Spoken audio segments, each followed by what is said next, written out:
A brief history of the Pan-American Protectorate, says the narrator. Touch the globe to begin. The Independence War, says the narrator, and the landscape changes, taking you back to the olden days. Long, long ago, the free lands of America were ruled by the Europeans, cruel masters from across a great sea.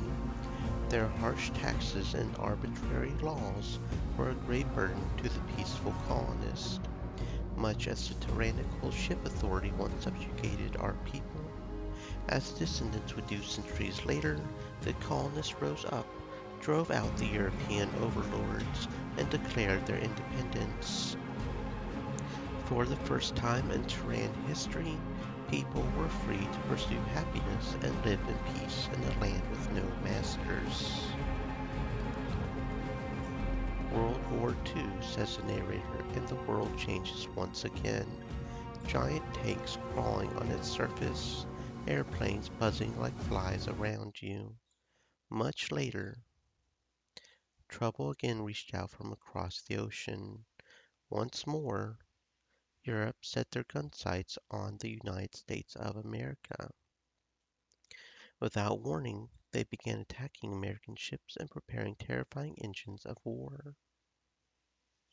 The dauntless Americans set aside their plows, took up their guns, and crossed the water to fight the enemies of freedom in a great event called D-Day. D for destruction.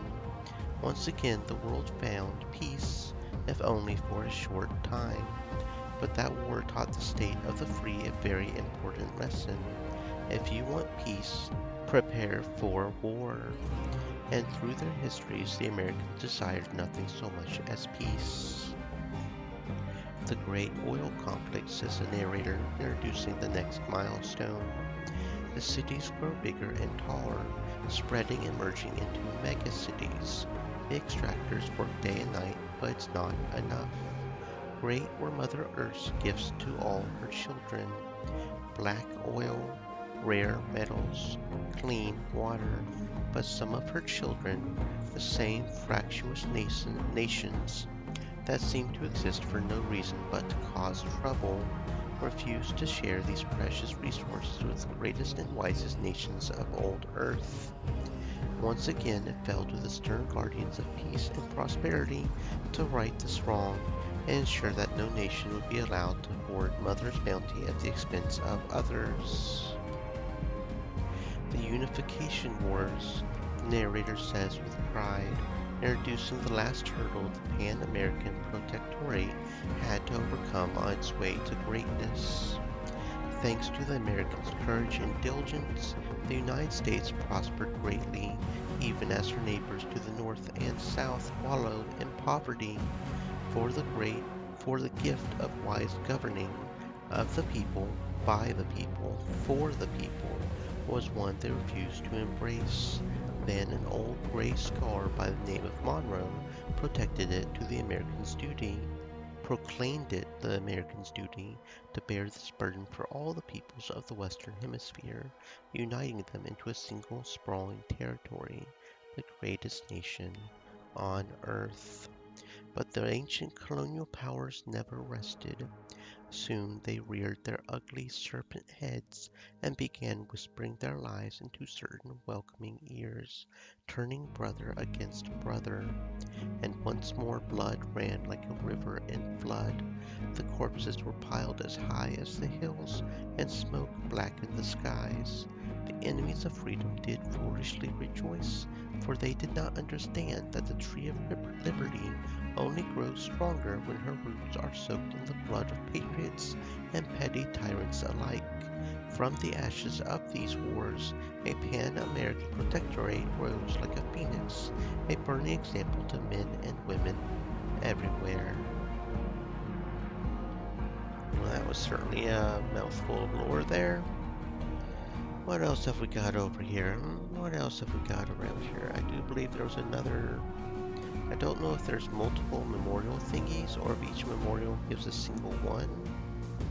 I'm going to go check that out now.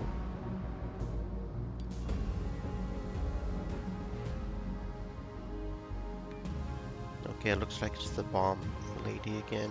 So it looks like maybe it's always the same one, but is this memorial the same as this memorial? No, it's not. Private Timothy Jenkins' trouble began when he refused to obey an unlawful order. His commanding officer wanted a group of protesters exercising their right to assembly forcefully disbanded. Although Jenkins carefully explained his objections to his commanding officer, that brute cared nothing for justice or morality. He was just another willing pawn of the ship authorities' corrupt regime, and the righteous private had little choice but to execute this criminal masquerading as a servant of the people. Aglow in the radiance of his energy shield, Private Jenkins stood his ground to the last, eventually dispatching 27 low-life enforcers to the void and sending an unmistakable message to the powers on high. With his final breath, the hero rejoiced that he would die a free man, and entreated all of us to fight on until every citizen of the ship was liberated from their chains. That one wasn't nearly as long, but cool. And yeah, it looks like the monuments are the same. So we touch a random name technically, but in actuality we end up touching the same name every single time. So that's interesting.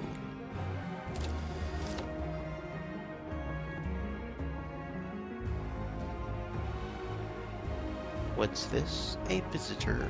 The old man squints up at you in surprise. When I was a young feller, this place was always full of people.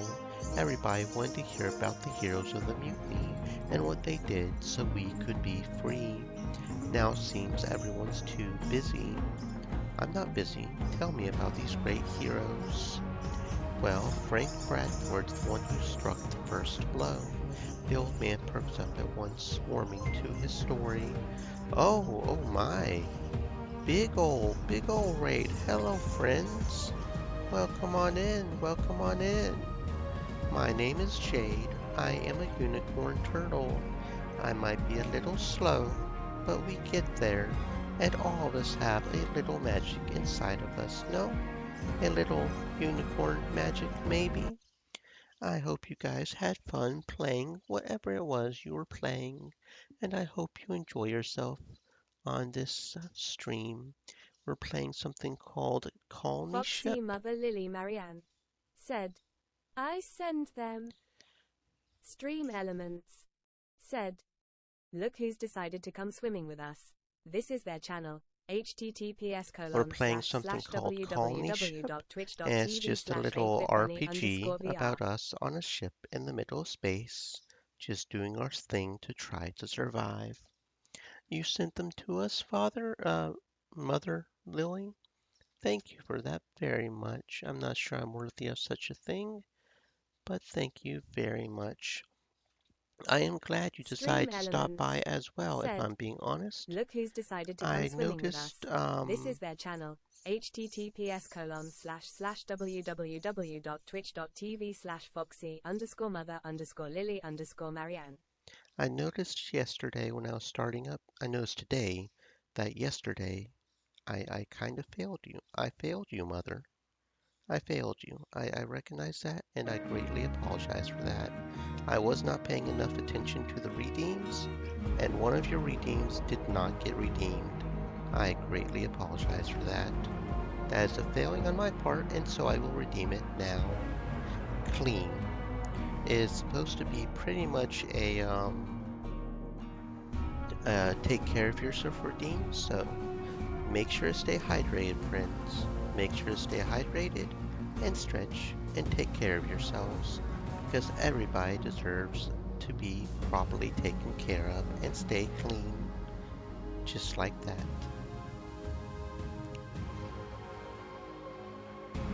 We do have some failings every now and then. That's just part of being a unicorn turtle. We are a little slow. But anyway, let's see, he killed the overseer, and when the ship authority thugs showed up to drag Frank off to the brig, he killed them too. Old Frank wasn't what you would call the chatty type, but when he did decide to talk, people listened. and after he killed the high muckety-muck's uniformed goons, they listened even harder. A bunch of folks flocked to Frank's banner right away. The Defiant, they called themselves. Others just followed Frank's example and hit back. Everybody had a score settled with the ship authority in them days. What happened to this Frank fella? They killed him, of course, him and his boys. It was the work of nearly 3 months to get him in a corner. They was hoping that would be the end of it. Then they could pretend this little hiccup had never happened. But by then the fire had spread. It couldn't be smothered no more. For that one head they chopped off, 2 more grew back in its place. Joseph Harlan and Edward Williams. Remember when I said Frank wasn't much of a talker? Well, Williams was just the opposite. Didn't know which end of a gun you pointed at the enemy, but he could jabber for hours on end without even taking a breath. As I'm sure you've seen yourself, there's a huge gap between being angry at the way the world is and doing something about it. Williams was very good at bridging that gap. People came from all around to see what he had to say, and when they left they were just itching to fight. What about Harlan? What role did he play? Did you know Harlan worked for the ship authority? He was a plant assigned to keep tabs on Bradford, Williams, and the other undesirable elements. But after seeing firsthand how the SA ran things down here, he had a change of heart. He began feeding Frank info about the ship authority's plans and movements instead of the other way of, ooh, a double agent, okay. Long live the freedom movement, right? We all deserve to be free. When Frank was killed, Harlan went all in. He began organizing people into fighting units and taught them that good old guerrilla warfare shit. Anyone can shoot a gun, but proper tactics? You can't learn that by trial and error. So Frank started it, but it was Harlan who finished it. Williams too, but you can't win a war by running your mouth, can you? Great story, old-timer. Can I ask you something else? Tell him about the machine. Doesn't mean anything to me. Oh, that's interesting. That is interesting. So what, only the church knows about the machine? For the record, guys, last stream, actually the first stream, we found a machine. We were raiding an armory and we found a machine. Last stream, we talked to some church guys, a church archivist, and he knew what the machine was. Apparently, this faction does not. There are 3 factions on this ship, and this one is apparently ignorant. Doesn't mean anything to me, sounds like some fancy colony tech. About as useful to us as a suntan lotion. The machine in question is a life-generating device. It generates life-sustaining stuff or something. Since we're on a ship and we're going to a new planet, it's intended to start habitating, however you call it, the ecosystem, to make it livable. So we found a very, very special machine. Apparently this archivist doesn't know what it is. That is interesting. Okay. Let's see what else trouble we can get into around here. What other trouble can we get into around here?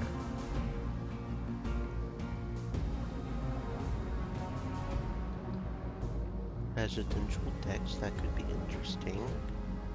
Did we ever go in this building over here? And then we've been into the Liberty for All, that's the gun store. Oh yeah, that's the medic, okay, yeah. Okay, and then the bar over there.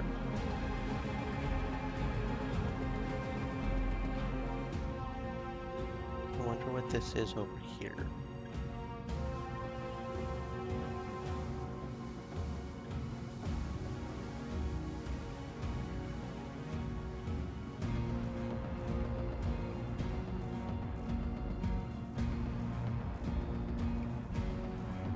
The door looks damaged. You can't help but wonder what's on the other side. Maybe one quick look. Hey, Faith. Open the lock, will ya? The door slides open, revealing old maintenance supplies and repair parts ripped from discarded machinery. Oh, so there wasn't really anything back there except for the experience of unlocking it. What the hell do you think you're doing? We turn around and see a frowning security officer with a hand on his gun. Looks like a very nice guy. Because we're a murder hobo, we're going to take him out quietly. Or not. Okay, never mind. We don't have enough crit. Jed, can you take him out? Does Jed have enough crit? Jed? He does, okay. As the officer looks down, you push him into the open locker. Haha. Take his gun and leave. Was it good, John?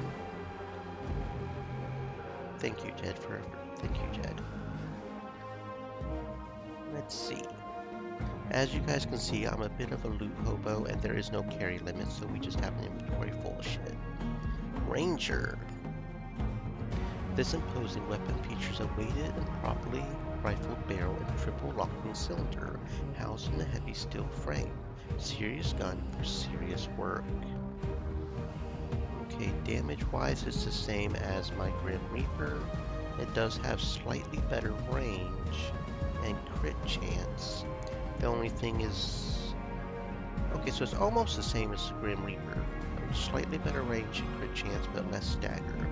So I think I will equip that, because I don't care about stagger nearly as much as I do having a bit more range.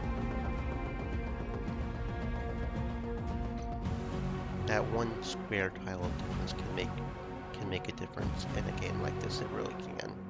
So unload this gun from the ammo, and oh, that one's already loaded apparently. Okay, found ourselves a Prinzy gun.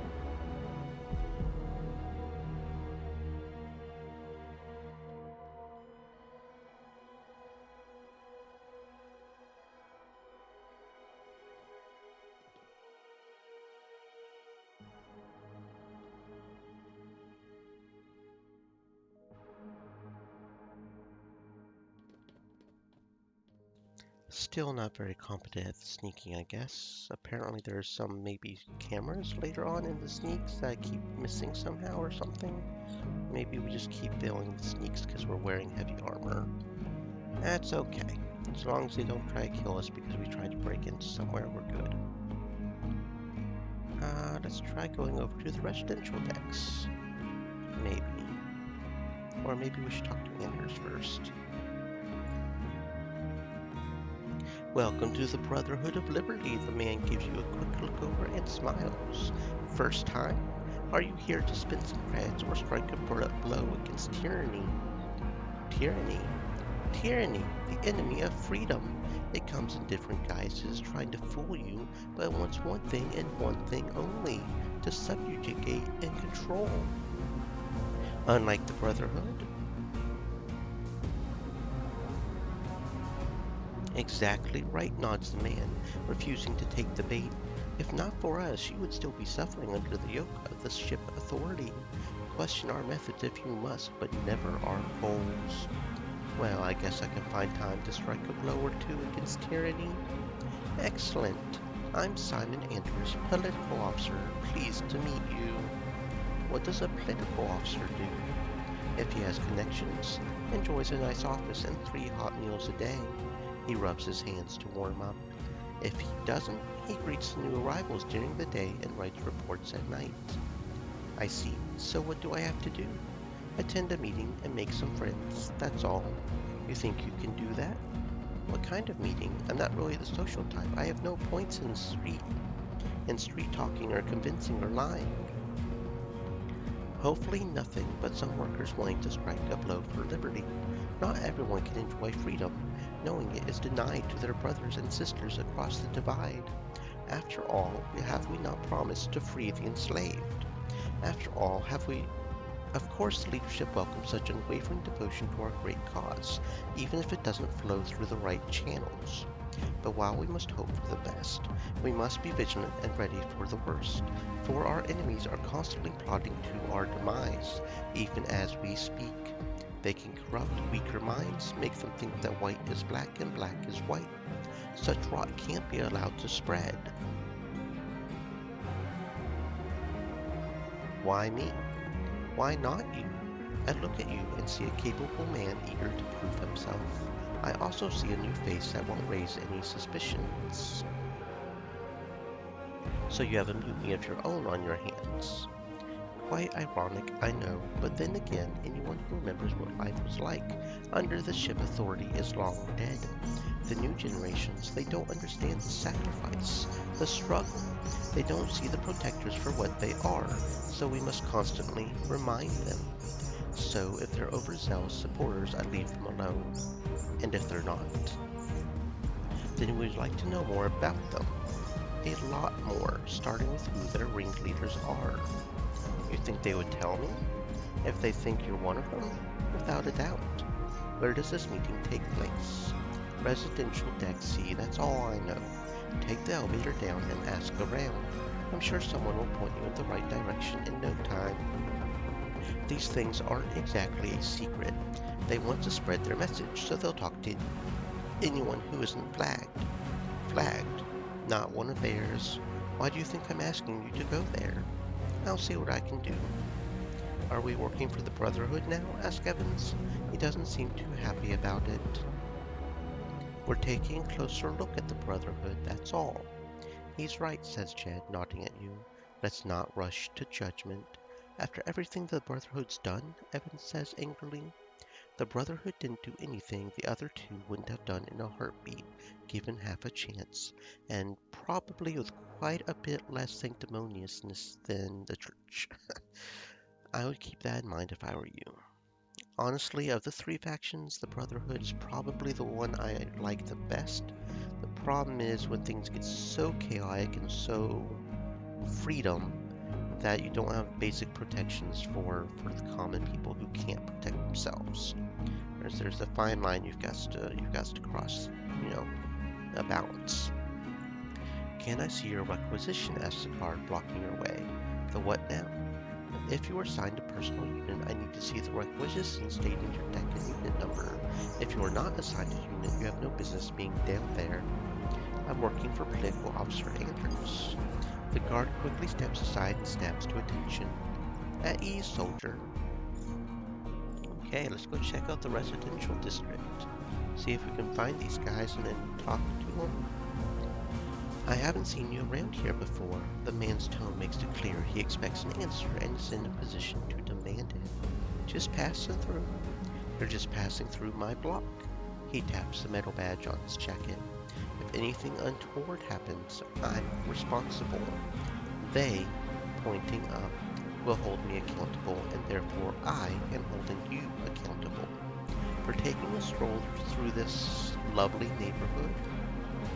Among other things, he nods grimly, so quit pussyfooting around and tell me what you're doing here. If you're a new tenant, show me your requisition order. If you're here on business, I need to know what said business is and who authorized it, name and rank. I do everything neatly and properly, so when they ask, I can answer to everyone's satisfaction. I'm new here. I don't know your customs. Ignorance of the law is not an excuse, he replies, mouth turned down in disappointment.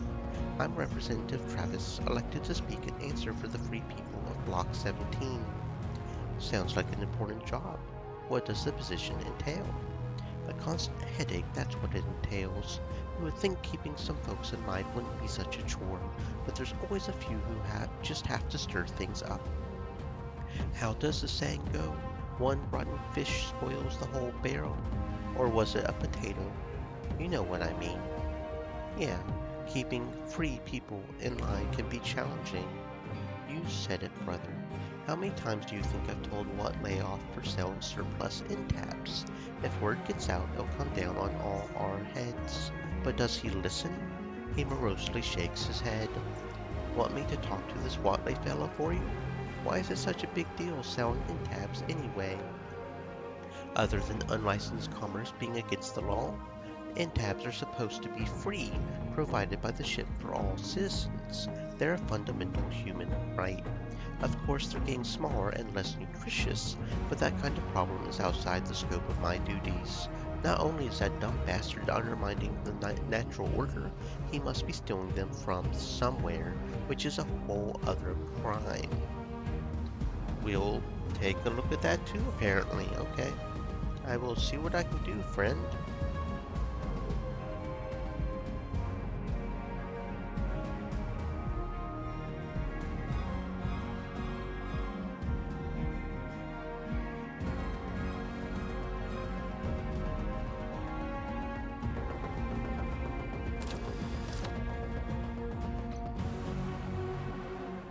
A small commotion attracts your attention. Two plainclothes officers are attempting to evict a citizen. A crowd of onlookers is calmly observing the spectacle, seemingly the only entertainment on hand. What's going on? We received a signal from Representative Travis. One of the officers gruffly replies. Citizen, he checks his records. Feldman is suspected of poisoning the community's minds with church propaganda. We also suspect he wasn't acting alone. But not to worry, citizen. We'll uproot his entire network of spies and malcontents. Isn't the entire point of this, faction freedom? I mean, I personally don't agree with what the church is saying and doing, but that doesn't mean he doesn't have the right to say it. Who are you exactly? The Voluntary People's Guard. The officer narrows his eyes. And who are you exactly? Which block are you assigned to? I'm working for Political Officer Simon Anders. I don't have any points in impersonates. There's no way we can do an impersonate 4. Then we won't delay you any longer. A polite way of saying, be on your way. Leave now while you still can. Looks like we've uncovered the whole nest of them, says the officer, thinking that what his wife would say when he comes home a hero who thwarted a dangerous plot. Only thing you're coming home in is a body bag. Leave the poor man alone. He wants to spread his propaganda. It's up to the people to listen or not. It's not up to you to silence it.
Well, that was not very hard combat. These guys didn't stand a bloody chance, did they? Did we even actually get hurt there? I don't think we even lost any health points. Our shields absorbed it all. Okay, that's what's up. We get a pistol and a jacket, maybe? Some creds and some ammo. Let's see, was that anything new or was it something we already looted before? It was something we already looted before, apparently. Okay. I wonder if the churchman will give us something for helping him out. Where's the churchman who was being harassed? Nowhere?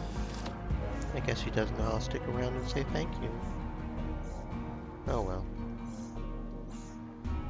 Oh, we got some feats too. Oh, look at this. We got a level up somewhere. Let's see. Evans? Evans. Okay, what feat do we want for Evans? I'm thinking Opportunist. Reaction plus 30, reaction attack, 20% of reaction chance added to accuracy, 50% to grazes, yeah. That sounds pretty good. Being able to react is good. Free attacks are good. Now we've got -4 for Protectors and Brotherhood. We're a best of both of them. Somehow, the only faction I'm absolutely against, I'm a supporter of, so I don't know what's going on right now, but we're doing something.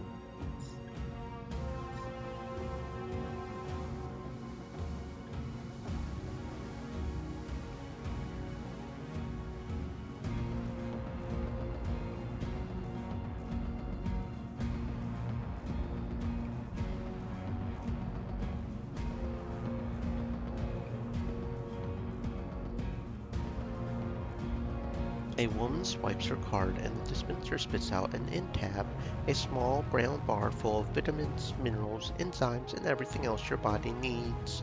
At least that's what it says on the screen. She carefully wraps it in a cloth and puts it away. Hard to survive on the end tabs alone. It's hard all over. We must all make sacrifices. How many do you get a day? Only 2 a day now. We boil them with algae, make them last longer. It's a hard life for sure, friend.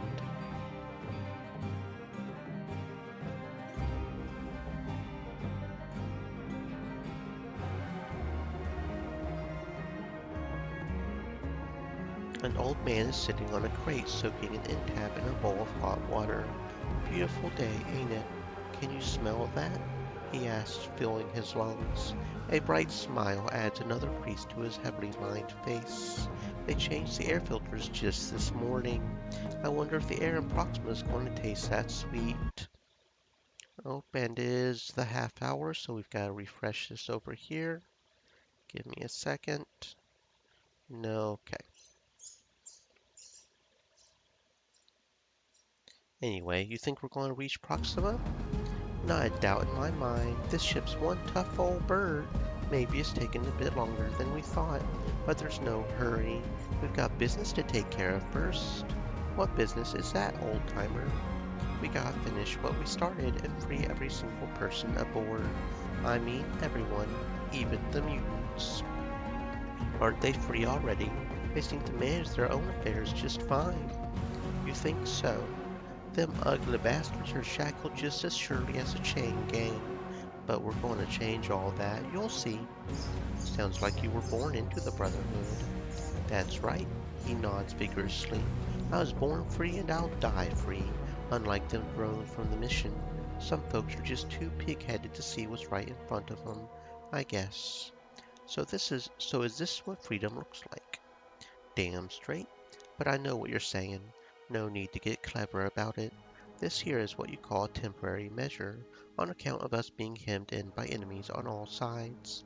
The only freedom they offer is the freedom to follow orders and the freedom to pray your life away. Anyone who doesn't toe that line is shit out of luck. The old man angrily sets his dinner aside.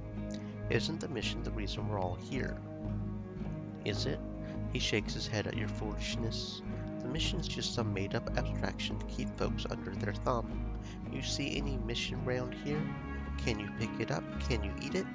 He pokes desultorily at his abandoned end tab. No, you can't. Yet we're still flying to the same destination, packed in here with cultists and military types and every other kind of idiot. How do you explain this conundrum? I meant our mission would have never left Earth if not for the mission. Let me straighten something out for you, my friend. Them founding fathers you've heard so much about, they wanted to start a colony on Proxima. That much is true. So they gathered a bunch of freedom-loving pioneer types. Nobody else would have signed up for this joyride, and started preaching all that mission bullshit to brainwash them, bleed all the fight out of them. You see what I'm saying? Free men and women depart Earth, and a few centuries later a herd of nice, docile slaves arrive on Proxima. You think the Founding Fathers were planning on a colony where everyone gets their say? Just talking to you, I know you're not that big of a fool. He does have a point, he does have a point. Yes, he does. Oh, we got some electronics over here we can strip for parts. Ancient self-service terminal, that seems interesting. Let's just go up here first.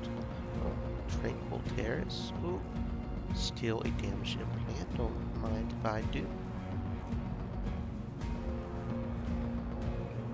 What do you have for me? Registering your confusion, the man sighs. Personal gear, appliances, and other contraptions. If it's broken, I can fix for you. Can you teach me anything? So you can set up a shop next to me? Fat chance, laughs the man. I'm leaving soon, so you don't have to worry about it. For 300 credits, I can show you the basics. Maybe later. Okay, so some guy that teaches electronics, I guess. But I think it only teaches it to me. I kind of would like it if Faith were taught. But as far as I know, there's no way to...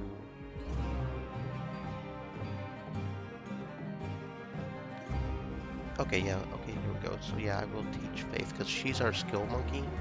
So yeah. Step 1, inspect the board for visual damage, says the man, showing you a patched up circuit board. Step 2, do you have time for another lesson? No, I don't need anybody else learning electronics. As long as we have Faith, we can, a scav helmet. Don't mind if I do, don't know if it's worth it, but... Scav helmet, a cheap and popular helmet made from thermoplastic stripped from damaged combat suits. It's comforting to know this armor is made from recycled combat tech and not discarded plastic junk. Maybe. How is it compared to our Scav? Oh, it is not anywhere near as good as our Enforcer helmet. Nope. What about the damaged Enforcer helmets? Still not as good. I think that's what everybody else has on, right? Yeah. So no, it was just something to steal, I guess. What do you have anything for sale, actually? Anything good? High quality armor at a fraction of the cost. Buy it now while supplies last. What's the catch? Well, the armor isn't exactly what you would call brand new. Some folks frown at a bullet hole and the dents, but I think they add quite a bit of character and comparability. See anything good here? Okay, that's full armor. We don't want that. Full boots. That's actually what we already have on. Okay, so that would be 2 better on projectile, 3 less on melee, and 1 better on energy. So that would be what? Pretty much a trade-off is pretty much what that would be. Same overall stats, but it would be a trade-off, so it would be 11.99 or 12.98. The damaged combat leg armor would be more even. It would be 2 9s and 11 instead of a 12, 9, and 8. So I think I will buy those. Make the more even. Kind of wish I could tell if these were full helmets or not. I think these are probably full helmets. We don't want full helmets now, do we? Damaged riot armor. Probably better. Do we have any damaged riot armor already? Cause that, yeah, we do. And that's a full one, I think, so no. Damaged combat armor.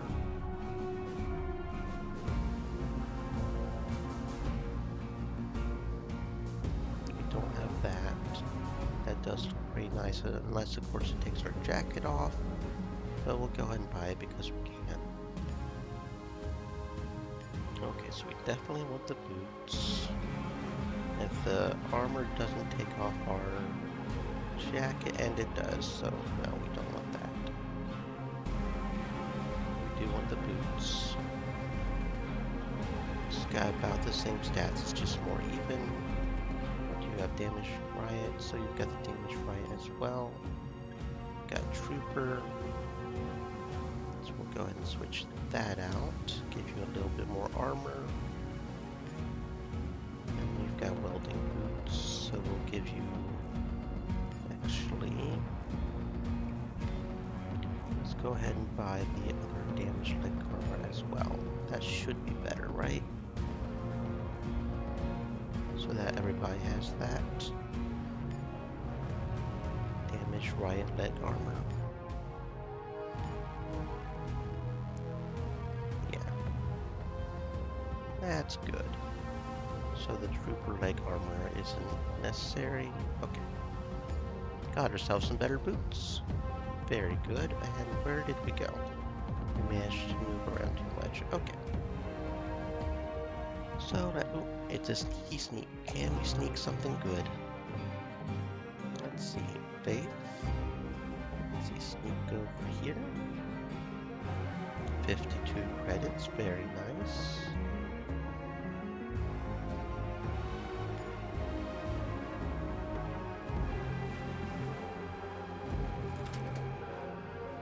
And a electronic module. Very nice. I think that's everything that's in here. Dave can go ahead and leave.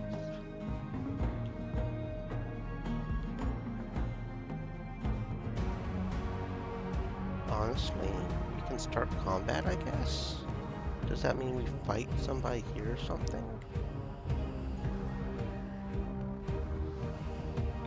confused. Okay, I don't know.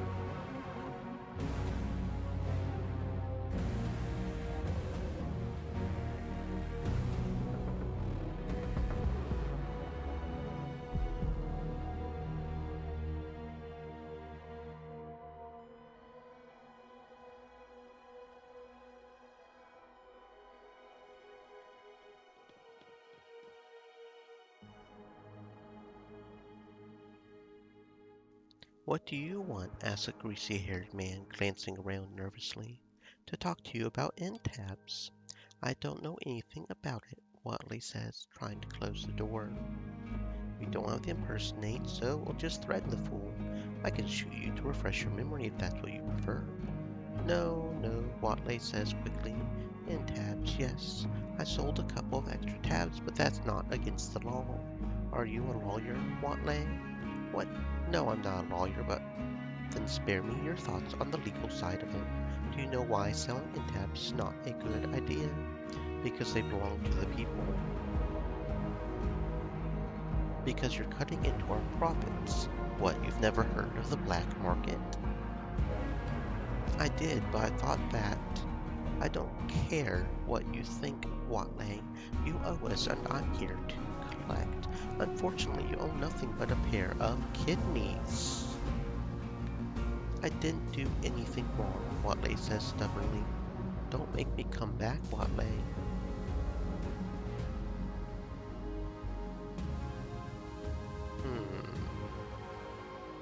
Okie dokie. Not sure about that, but okie dokie. I guess we'll go report the fact that we scared the shit out of the guy. And, okay. So that happened, I guess. Official business only. Travis warned you, trying to look important. I talked to Watley. He won't be causing any more trouble. Thanks, I owe you, says Travis, relieved. Here, a token of appreciation for Block 17. Thank you. Thank you for the 100 credits.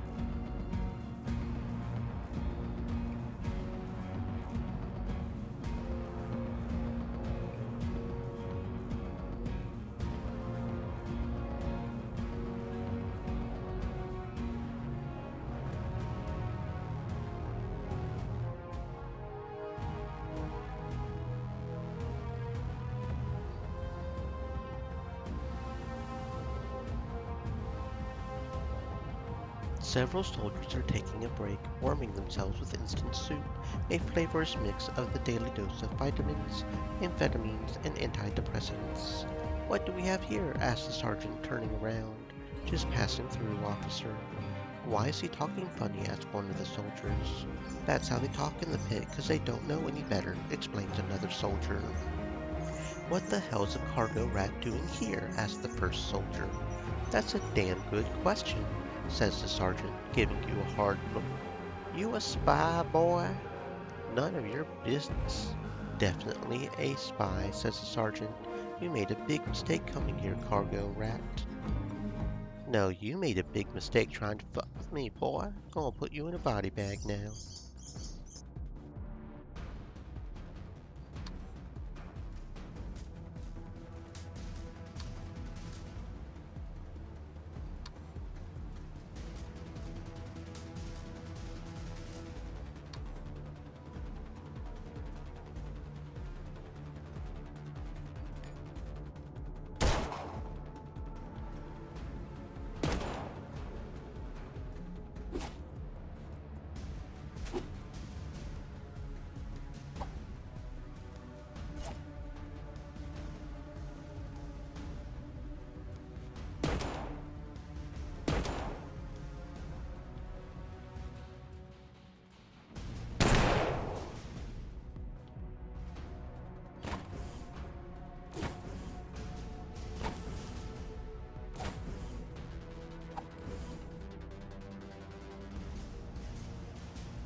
That wasn't too hard either. Getting it done, getting it done.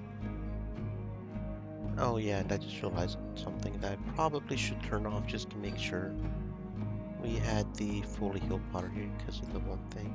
I mean, we've got 98 med packs, so it's probably not a big deal, but just to make sure we don't. Anyway, let's see. Ooh, a fancy blackjack. Maybe we got a better weapon. Maybe we did, maybe we did. Kind of thinking of switching this weapon out because I don't like the fact that I can only hit once with it. It is way too SP heavy, even if it does do a lot more damage. Thinking of switching the weapon out, honestly. I was a little worried about that when I first started it, but... So, I think I will probably switch Jed out. This right here. Because that's probably the best one. What's our next best one? Probably the gear spike we were using, or maybe the blackjack. 9 to 11. Where is the gear thingy? I know we didn't get rid of it because we don't get rid of things. Yeah, the gear mace is probably the second best.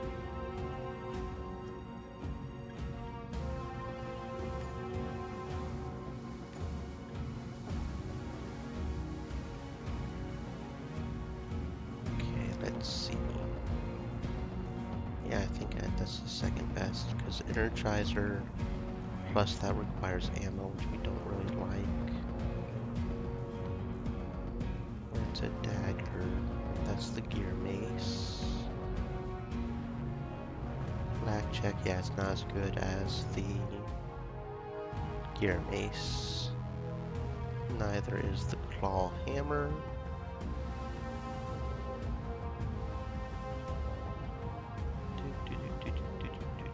Or the utility bar. Yeah, I think the gear mace is the second best. Truncheon's a hammer, but it's not as good as the gear mace. Right. Okay.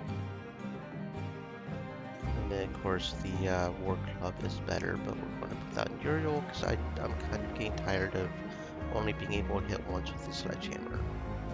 The damage with the sledgehammer is better, but the AP cost is just too high. At least right now. I'll keep that in mind if we get more AP later on with maybe a perk or something. But it's just too high right now. Okay, moving on. Soldiers tried to kill us, but we killed them. What are we doing next? The meeting is already in progress. Standing on a makeshift podium, a young man with unkempt hair and fiery eyes is shouting something at an older maintenance worker with scarred fists the size of coffee cans. Freedom? You call this freedom? Shouts the youth, looking around for support, but finding none. I'll show you freedom, growls the worker, starting to push his way through the crowd.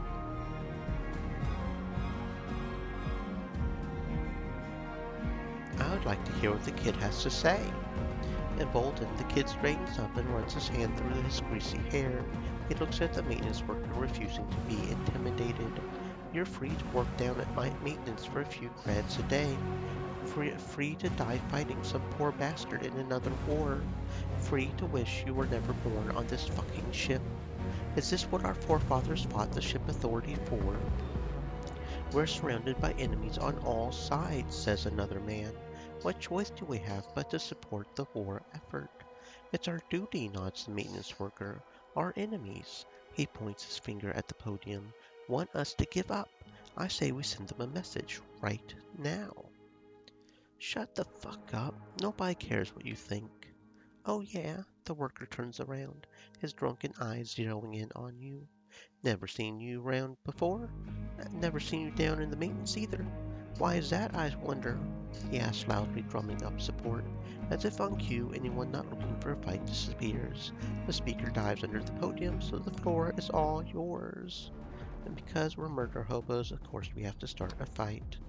'Cause that's what we do. We murderize everybody.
Since when did we not have enough action points to do 2 of these either?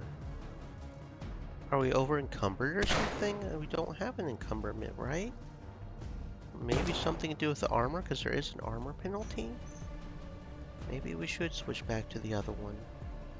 I thought maybe if we equipped the smaller one we could attack twice, but apparently not. No bother.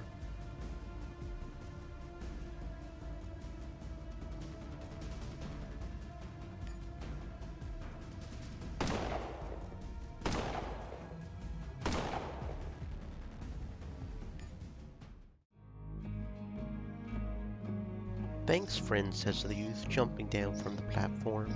He doesn't appear to be discouraged. I'm Reaper. Reaper? They can't find me if they don't know my real name. They, the secret of police, they're everywhere. You would know it if you were from around here. He looks at you with suspicion. Relax, kid. We don't have much love for the Brotherhood in the pit. Trust me on that. Right, the invasion, nods the kid, seeing him in the new light. It's not every day he gets to meet a victim of imperialist aggression. Are you here to strike back? Let's say I'm exploring my options at the moment. There's someone I think you should meet, the kid says cautiously. I can't take you there without permission. I have some errands to run, but I'll be back later. If your friend wants to meet, fine. If not, I'll look for someone else. She'll meet you, I promise, the kid says excitedly. Okay, son. Let's go loot the bodies. Oh, now look at that, a warhammer. Okay. Maybe that's him telling me that I should equip it. I guess maybe it is the armor handling that's causing this, but we're at 5 positive, right? If you wear more armor, it will lower your mischief, evasion, and reaction. Yeah, so it shouldn't handle. It's weird. Could have swore we could attack twice, but apparently not, so maybe we should equip the warhammer. That's different from the sledgehammer, isn't it? So warhammer or sledgehammer? Yeah, that's different. That's a sledgehammer. That's a warhammer. That's 2 different things for sure. Okay, let's go see how the warhammer checks out to this. I'm assuming it's better. It's a warhammer. Assembled from scavenged metal pipes, this 2-handed warhammer demonstrates an ingenious commitment to both recycling and the infliction of pain. Okay, so it's not as good as the sledgehammer. It's a lesser, apparently. 12 to 15, 13 to 16. Yeah, it's just lesser all over the place. I don't want to put on Jed because this is 2-handed, and it's Jed's only got the melee as a backup. He's mainly the shotgun dude. Okay, so what are we going to do now?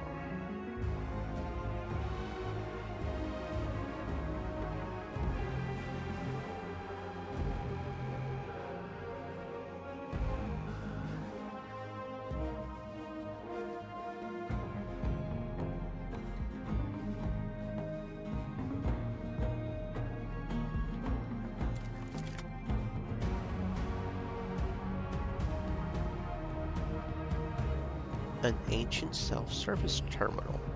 Want to check available jobs matching your qualifications? Apply for training, report your coworkers and neighbors, take a quick aptitude test. You can do all this and more at the self-service terminal. How handy.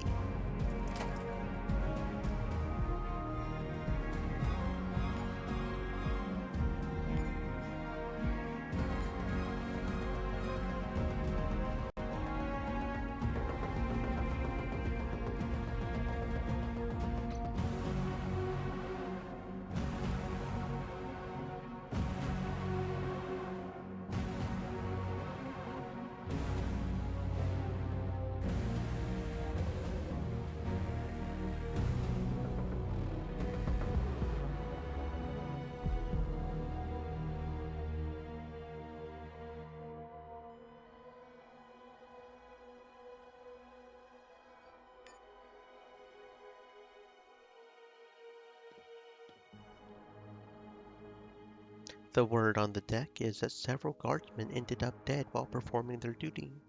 You wouldn't know anything about that, would you? Why would I? Right. What do you have for me? What do I have for you? What do I have for you? Excellent. If this one goes well, next time we'll be talking in my own office. An ambitious man. So what do you want to do about this ringleader? Bring him in for a chat if you can. If he's willing to admit mistakes and work for the good of society, rather than trying to undermine it, we can be most forgiving. If not, well, you know what to do. Just like I totally did or did not do to those guards? Yes, we are fully aware.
Let's go.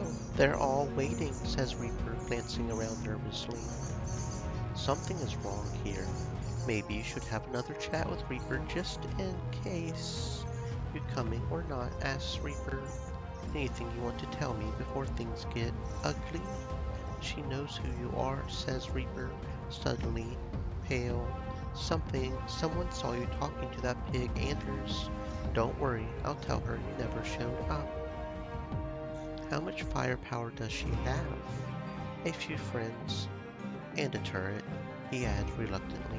We got it as salvage and rebuilt it piece by piece. I would rather disable it first. Where's the control unit? I can show you, Reaper says, eager to be useful. Okay, Reaper. You over-eager friend, you.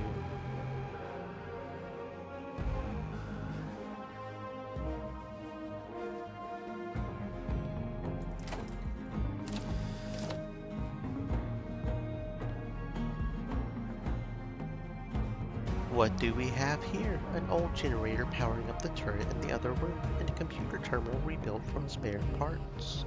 Faith? You're in. It looks like the anarchists have acquired military software somewhere and made a few modifications. Ooh, can we activate it and kill some people in the room automatically?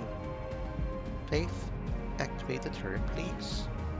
Reluctantly, the turret acquires new target and opens fire, taking the anarchists by surprise. Two targets blink out from existence, then the screen flashes red.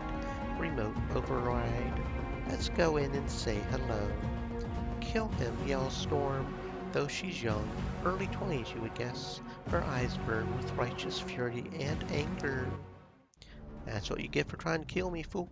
Set up a turret, we'll set up the turret and set you off. Ha ha!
Heck yeah, now we've got everybody with half-mast, so that's pretty cool.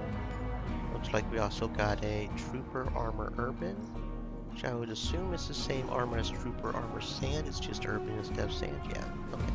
And a Gunslinger Jacket Yellow, reinforced jacket favored by gunfighters. It doesn't limit your mobility, but offers a good degree of protection. Not as good as the Ranger coat, though. And a potential shotgun and pistol, okay. Evans, you also have the Trooper Armor Sand, so you should be good on that. And the jacket, yeah, you've got the Ranger coat as well. Okay, so you're good. And then you have a tactical vest, so you probably could use the armor. Okie dokie.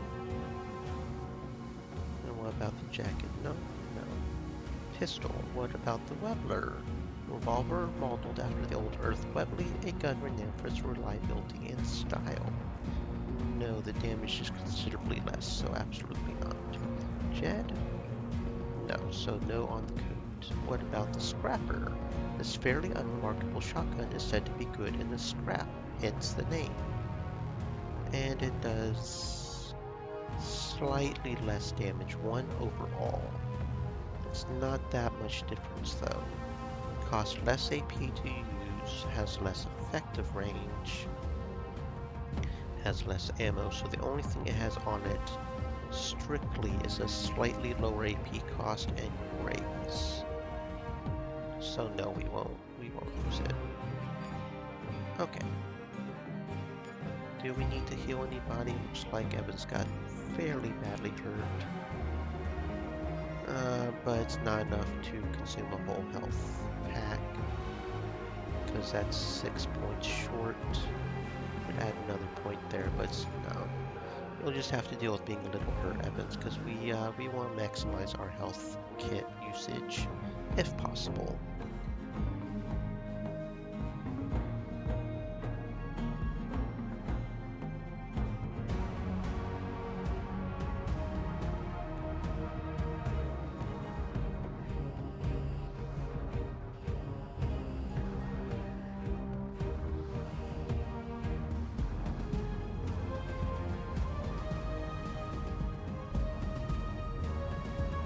And then he wept because there were no more people to kill. You done here or what? I suppose so. They're all dead and they're all looted, right? So, let's go back to the admin district and report in. Any news? The ringleader won't cause any more problems. You sure? Asks Simon. You nod. Well done then. I think you've earned yourself a meeting with the chairman himself. The chairman? Yes, William Hanson himself, the chairman of the Executive Council, would like to have a word with you. Why does he want to meet me? He wants to meet a capable outsider, and right now you're at the top of my list. A word of warning, if that's what I think it is, tread very carefully. What do you think it is? Rumor has it that the chairman had a secret deal with Mathson, the Protector's head man. Someone leaked the info to the Protectors, and Mathson ended up facing a firing squad. The chairman isn't happy about it, and now is hiring help from the outside. You see where I'm going with this? No, but I hear the sound of opportunity knocking. Let's go meet the boss. We're probably going to end up giving the thingy to this guy. William Hanson, the longest-serving chairman of the Executive Council, studies you for a while, perhaps trying to discern what lies beneath the grime and armor. You aren't what I expected, he finally breaks the silence. But maybe it's for the best. They won't see you coming, that's for damn sure. And if you're half as capable as Simon says, wait for him to continue. I assume you've heard that Commander Matheson was executed for treason. That means someone on our side, someone on my council, talked, and not to anyone but to Sheffield himself. This someone is playing a very interesting game, and I would like to know what this game is. Do you have any idea who might have done it? If you're asking who's capable, the answer is all of them. No one makes it to the council without hunger for power and the cleverness to seize it. Maybe you should rethink the criteria. I need fighters, not yes-men. When they battle each other for dominance, it serves the cause. When their battle for dominance turns against me, it impedes the cause. He smiles thinly. I want iron to sharpen iron, but that doesn't mean I welcome a dagger in my back. Why do you care about Masson? Isn't he the enemy? I care that someone saw fit to ruin my plans. As for Masson, we had an understanding, which is a rare thing these days. But now he's dead, and Wells, the man who replaced him, is under the gun to avenge his death. Both Masson and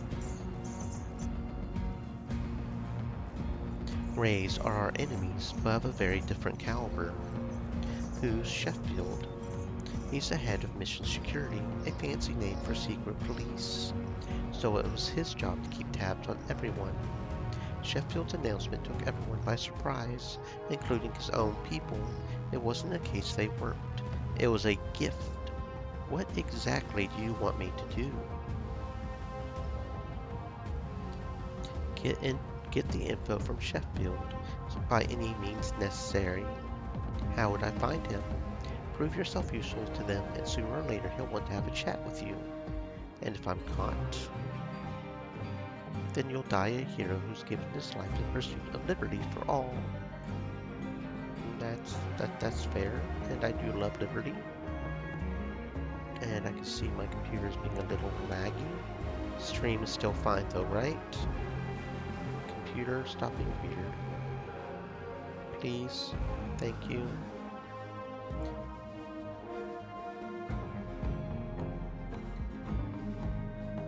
There's another matter I would like to discuss. It better be important. I want to offer you this life support machine. Interesting. Hanson steeples his fingers as he ponders this new development. And is this wonder machine of yours fully operational? I believe it is, yes. It just needs... Let me make it clear. If you can deliver this machine to us, the reward will be well worth the effort. Anything that you want and we can provide, you will get, and I do mean anything. However, he pauses meaningfully. The device must be in perfect working order and ready to use. That's what we're paying for. It's up to you to find the parts or a technician or whatever else you need. Otherwise, no deal. That's fair. Now that doesn't mean we won't help you. For our part, we'll provide security and see if we can open a few doors. You know that once the other factions get wind of this, they'll be out for your blood. Garrett will handle the security part. I can handle it myself. You work for me now, not the other way around. If I say Garrett is providing security, you better get used to his charming smile and magnetic personality, because he is going with you. End of discussion. Where do I start? Easy. Tech this advanced you have to bring to the ECLSS monks, but keep your wits about you, and don't say a word more than you have to. Safer that way. I thought they didn't admit outsiders. We're not a bunch of nobodies here, son, and now neither are you. The monks will talk to you. Count on it. Okie dokie.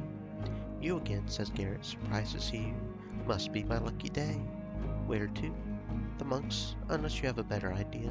Seems like a good place to start anyway. I need to take care of some things first. I'll be waiting for you near the entrance to the ECLSS. Take the elevator near the entrance to go down to the maintenance deck. Yeah, I've got some things I want to wrap up first. Bond with Evans and Faith grows weaker. Bond with Jed grows stronger. Didn't peg you for the Brotherhood, man, says Jed, raising an eyebrow. They stand for freedom. That's good enough for me. So they keep saying. Might even believe it themselves. Time will tell. The Brotherhood almost destroyed the ship once, and now they would be able to finish the job, Faith says angrily. Now they won't have to. You should have given it to the church, says Evans. Oh, fuck no. I would give it to the protectors before I give it to the church, boy. What's done is done. Let's go see the monks now. You can go ahead and go on somewhere, friend. Ain't no way I'm giving to the monks. The church.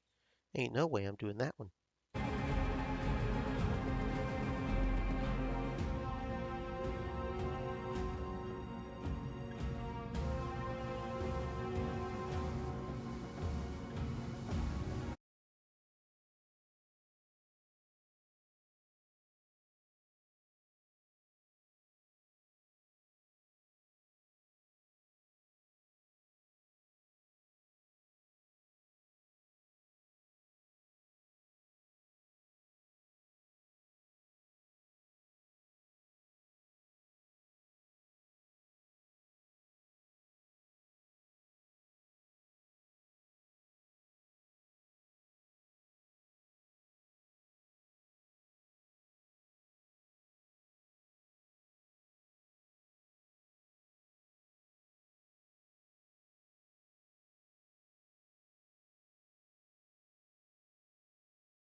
Duty, honor, sacrifice.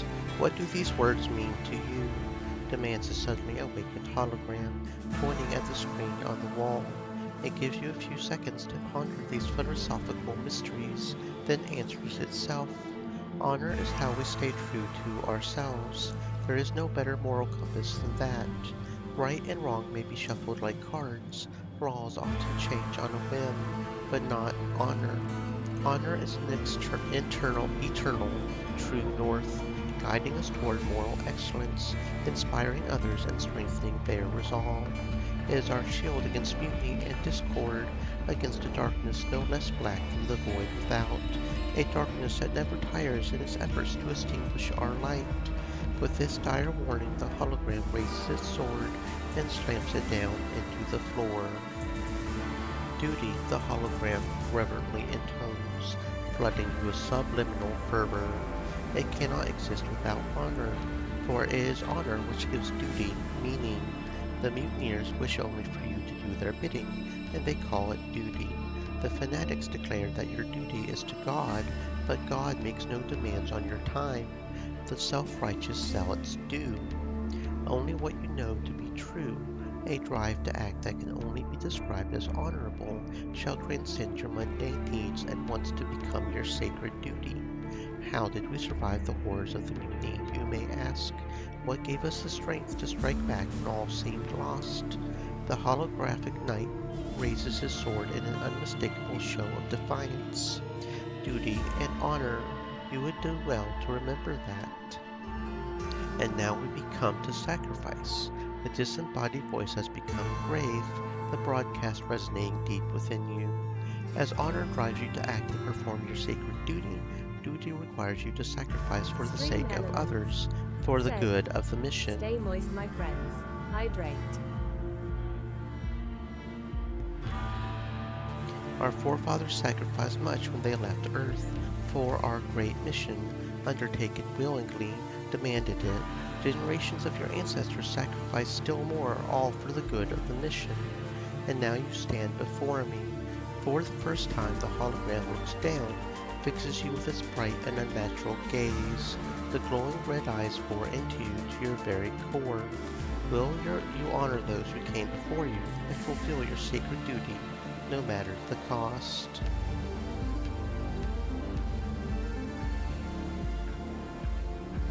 No, I won't, because you're just a stuffy old thingy, and I have no interest. I am committed to the brotherhood and sisterhood. Smile for the camera, says the guard, pointing at the retinal scanner. Another brotherhood spy. It's like they aren't even trying anymore, says the guard, shaking his head. What makes you think I'm a spy? Are you saying the scanner is wrong and you're here because the mission is your guiding light? Not because the brotherhood you're awfully friendly with sent you to spy on us? I'm not here to spy on you. If you are, we'll know soon enough. You can go in, but we're watching you. Friend. Okay. Friend. I totally am here to spy on you, but whatever. Looming high above every other structure, the Protector Citadel is ever watchful against the enemies howling outside the walls, and also those whispering within. These agents of order take their self-imposed duty, the furtherance and ultimate success of the original mission, very seriously. Theirs is a pure militarist society, whose purpose from its very inception has been preparing for war. They've been busy, frowns Jed. If it comes to blows, the Brotherhood won't know what hit 'em. What makes you think so? The Brotherhood ain't what the Mutineers used to be, and by the looks of it, the Protectors are much harder than the ship authority ever was. You really think they will attack? They would want to settle it before the ship arrives. It's their only chance. Well, we will not permit that, right? Right.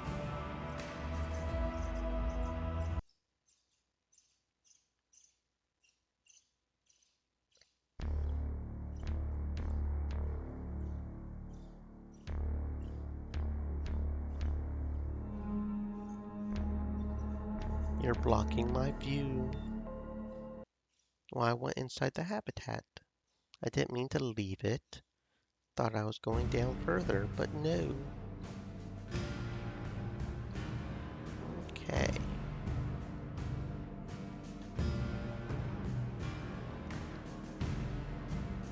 The heck is going on? Hello? Wait, where am I?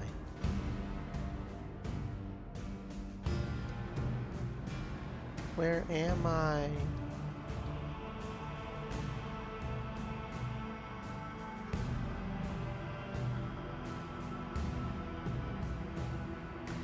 There needs to be like a button that automatically positions me wherever I am so I can figure it out.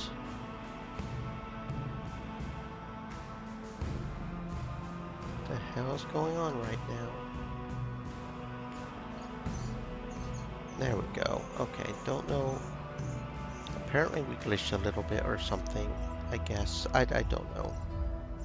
ID, please. The officer's steadily neutral tone suggests there's only one way to pass this checkpoint. What ID? An identification document issued by the Office of Citizen Rights. The officer explains patiently, pronouncing each word with authoritative precision. Where can I get one of these documents? Anyone who completes a 5-year term in the service of the Protectorate will earn full citizenship. What kind of service? Military service.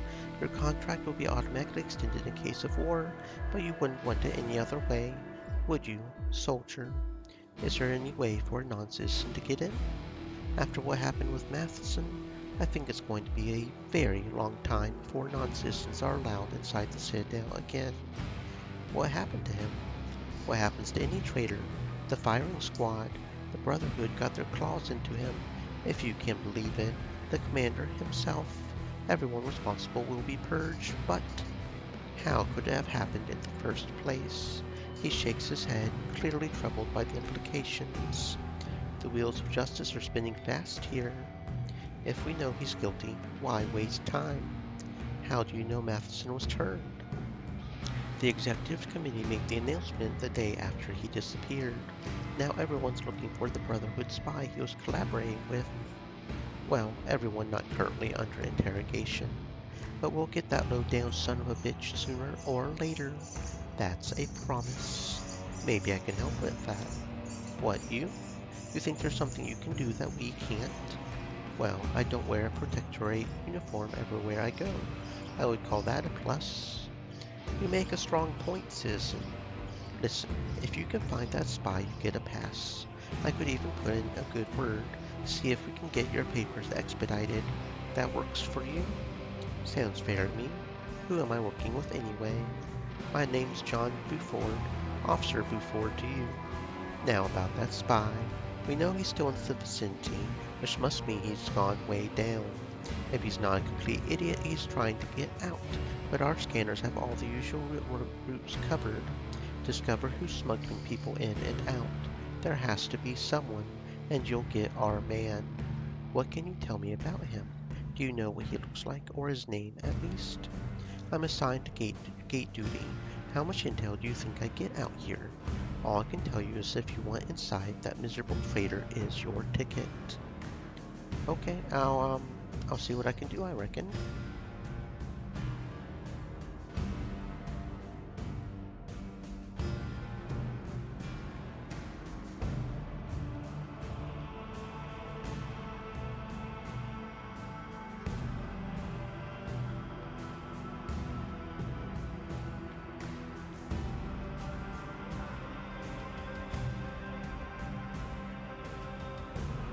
Where do you think you're going?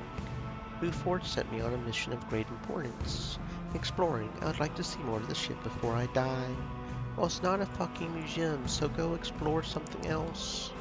More Brotherhood spies, that's what we need, says the guard. No, see, I'm going to expose the spies, silly. I got you. I'm totally not a spy, promise. Don't know why you keep saying that, you silly filly. Hmm.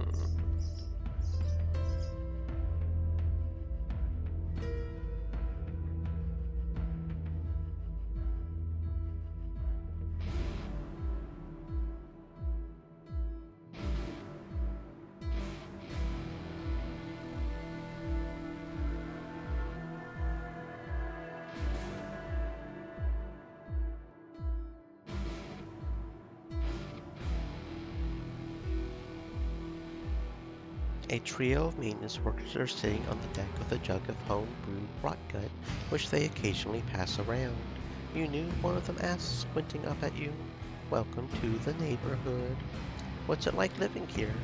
There's no better place on the ship, he replies, his enthusiasm at odds with his haggard appearance. All good people, true to the mission, and none of those Brotherhood sheep bleating about their freedoms. No Bible thumpers either, his friend adds, tipping the jug back for a careful sip. Just going to refresh this page over here real quick. Refresh the page. Okay, so still no. Eventually, but still no. What do you have against freedom? You know what I mean. The protectors provide all this freedom a person needs. You finish your shift and do whatever the hell you want. Within the rules, of course. And our forces keep us safe. What the Brotherhood calls freedom is pure anarchy and chaos. That's fine for their kind, I guess. But we don't want none of it around here, do we? His friends respond with a slow, stern shake of their heads. Have you ever visited the Brotherhood territory or, you know, spoken with them? Why on old Earth would I want to do that? He asked, perplexed. And how would I explain such a transgression to the authorities? Unhealthy interests and fixations are frowned upon, his friend declares. How do I stay clear of these unhealthy interests? Do the protectors keep a list of banned activities or something? Are you saying you can't tell right from wrong? Everyone knows the Brotherhood is the enemy, so why would you be traveling in enemy territory? There's no need to make it complicated, the third worker chimes in. Just ask yourself what the Founding Fathers would do. Would they observe the tenets of the mission at all times, or sit around such shooting the shit with our mortal enemies who want to sabotage everything they worked for? Died for, number 2 helpfully adds. Okay, you brainwashed silly ninnies, you enjoy your rotgut. A maintenance tech is fixing a magnetic lock that refuses to engage. Noticing your interest, he waves you over. If you're going to stand there, might as well help me. Thanks, friend, says the tech, putting his tools away. Very neighborly of you. Maybe you can give me some pointers. Then next time we won't have to call you. If you pay me for my time, sure. 500. Fine, 300 credits a session. You did help me after all. Oh, you know what? Go ahead and level up Faith a little bit. We have the credits, no reason not to. Thank you for the free lockpicking lesson, although her lockpicking is so high right now. It's probably not really needed, but free EXP is, well, it's not free, I guess. Whatever. You stop at one of the Protector's checkpoints. An officer is questioning locals while a pair of soldiers indifferently rifle through their personal belongings. This is a daily routine that everyone gave up complaining about a long time ago. Next, the officer announces, staring past the line of citizens at nothing in particular. Gaskins, Roy, the man says mechanically, maintenance engineer, sea level, night shift, returning from work. How long have you been a sea level, Roy? The officer asks. 6 years, maybe 7, comes the reply. However, something about the question is making Roy Gaskins anxious. He looks like he's trying to shrink out of sight into his coat. 6 years, the officer ponders, focusing for the first time on the man before him. Yet the mission's sea-level articles stipulate that specialists at your level are expected to master their duties and advance to the next rank after 5 years, which by your own admission you failed to do. In other words, you failed the mission. He says the last part quietly, as if to himself, but the soldiers freeze in place, and every word of idle chatter comes to an immediate halt. Ask Daltrey, the man bleats out, instantly defensive. He's the one made the call. He's held me back twice already. Are you filing a formal complaint against Senior Engineer William Doherty, whose loyalty to the mission and its ideals is, incidentally, widely considered beyond reproach? Now, fully alert, the officer rattled off his run-on question in one breath, as if he had been waiting for this opportunity for a month. I didn't mean... I had a long shift. I just misspoke is all. The sea-level engineer finishes lamely, glancing back at his fellow citizens, all of whom direct their gazes elsewhere. As quickly as the officer's aggression sprang up, he relents. Always seek fault within oneself first, he declares, undoubtedly quoting a snippet of dogma from some long-dead protector's leader. The man nods and scurries past the checkpoint, careful to keep his head down. Next, the officer barks, well pleased with himself, but his new smile vanishes when he sees you. I'm Uriel, running an errand for Officer Buford. Right, I can sort that out for you, the officer assures you. Come with me. Leaving one of his underlings to man the post, he leads you to what looks like a detention faculty. Judging by the decorations and ambiance, this isn't a place for detainees to rest and gather their thoughts. It's a highly efficient confession factory. What do we have here? The warden asked without much interest. I caught the Brotherhood spy, sir, the officer reports with a salute worthy of the manual. The idiot thought he would breeze right through our checkpoint, but we're too vigilant for that, sir. What the mission demands, we provide. Oh, it looks like I myself can actually kill the warden. I've got critical strike 6. Gasping like a fish, the warden collapses as his guards watch in disbelief. You want to try to harass me, motherfucker? Well, your ass gonna die, and your warden can go first.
Well, this escalated quickly.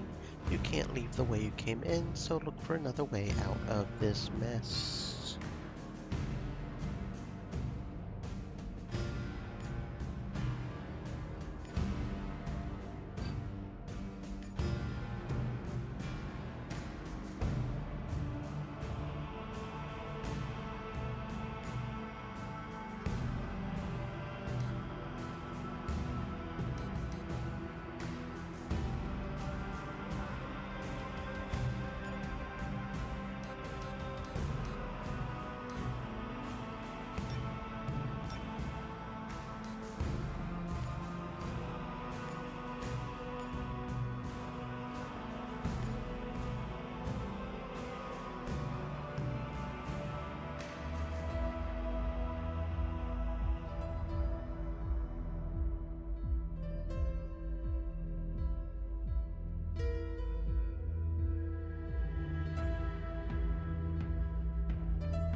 You land near an old bio recycler.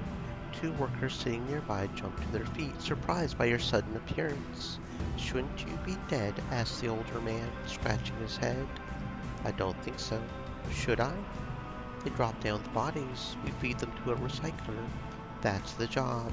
Never seen anyone alive coming down the chute. Was there a mix-up or something? The bodies. Enemies of the mission and whatnot. They eat our food and breathe our air while plotting our demise. Well, we ain't gonna make the same mistake twice, that's for sure. What mistake is that, old-timer? We should have fed all the mutineers into recyclers before they had a chance to cause all this. Probably would have been on Proxima by now, tending to our crops. We'll get there one day. The old man nods and goes back to the recycler. The other worker stays, looking at you intently.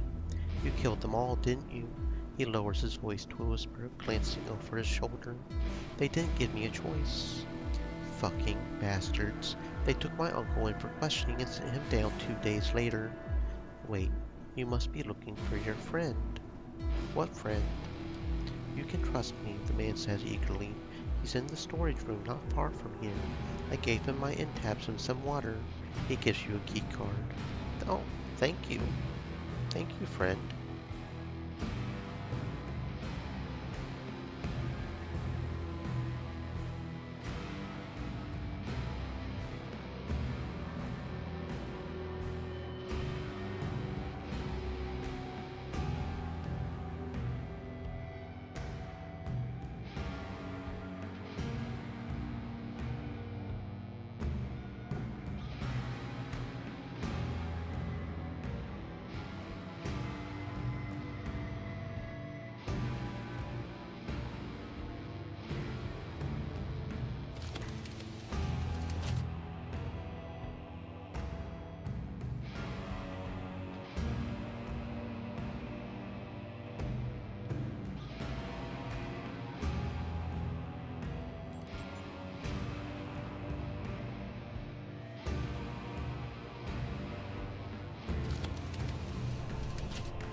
I hear you've been looking for me.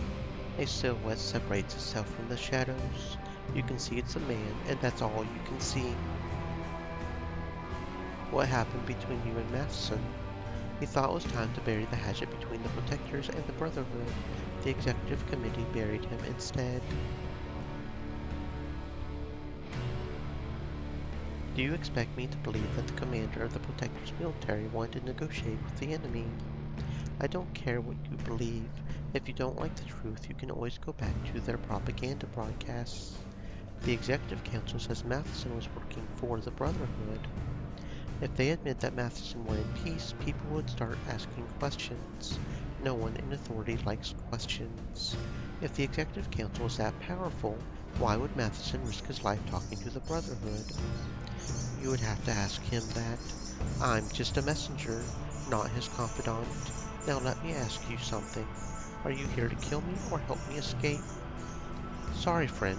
Nothing personal. The Protectors really want you dead. Only because of the sheer fact is we're just killing everybody we can. It's not like, I mean, we are trying to be friends with the Brotherhood, obviously, but we prefer killing people first and foremost.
There was an incident in one of the detention centers, says Buford, with casualties, he adds, looking very unhappy. How awful! Is it? Then why were you seen entering the faculty? The security officers had some questions for me, but when I told them I was working for you, they wished me a good day and let me go. You told them you were working for me? Loud and clear. Bastards. Well, it's Sheffield's problem now, so let him worry about it. What do you have to report? Wait, can you explain that? There's nothing to explain. The security apparatus is fighting the enemies within, and the military is fighting the enemies without. You might think they're supposed to work together, but more often than not, they're at each other's throats. It doesn't help that Sheffield, the head of mission security, is sitting on the executive council. Why did they detain me then? Everyone's looking for a spy, especially mission security. Had they beaten the confession out of you, I would be sitting in the cell next door right now. Your spy is dead. That was fast, Buford says, surprised. Wait here while I report it. He goes into the security booth and reappears in less than a minute. It's your lucky day, Cargo Rat. The new commander wants to talk to you. What are we waiting for?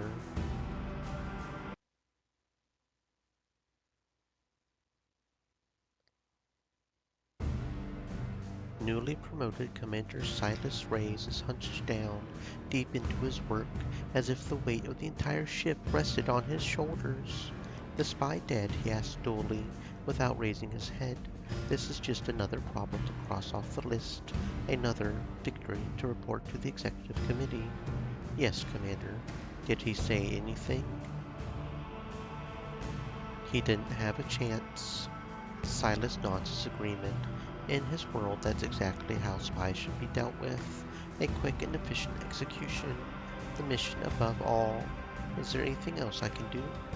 He hesitates for a moment, then nods again, a little more vigorously this time. This incursion can't go unanswered. It's time we strike back. You can join the assault team if you're up for it. Are we going to war? Soon, he replies with absolute confidence. But for now, let's just remind them that some lines should never be crossed. Buford will give you the details. There's another matter I would like to discuss. I'm listening. Captain Braxton, the new mayor of the pit, is requesting your aid. Is the Brotherhood threatening them again? Silas frowns. If the pit remains weak, the Brotherhood will attack again. The pit can't stand alone, this much is true, nods Silas. We can send a small detachment, but the Brotherhood will see it as a threat, and if we have to fight them again, we might as well take over and secure the town for good. Not sure Braxton would agree to this. It's either us or the Brotherhood. I don't see any other option here.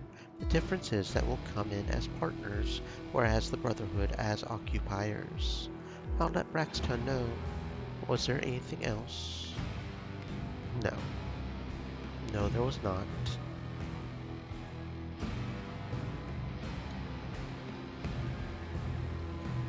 Oh well, that's a big old looking room. Fancy looking room.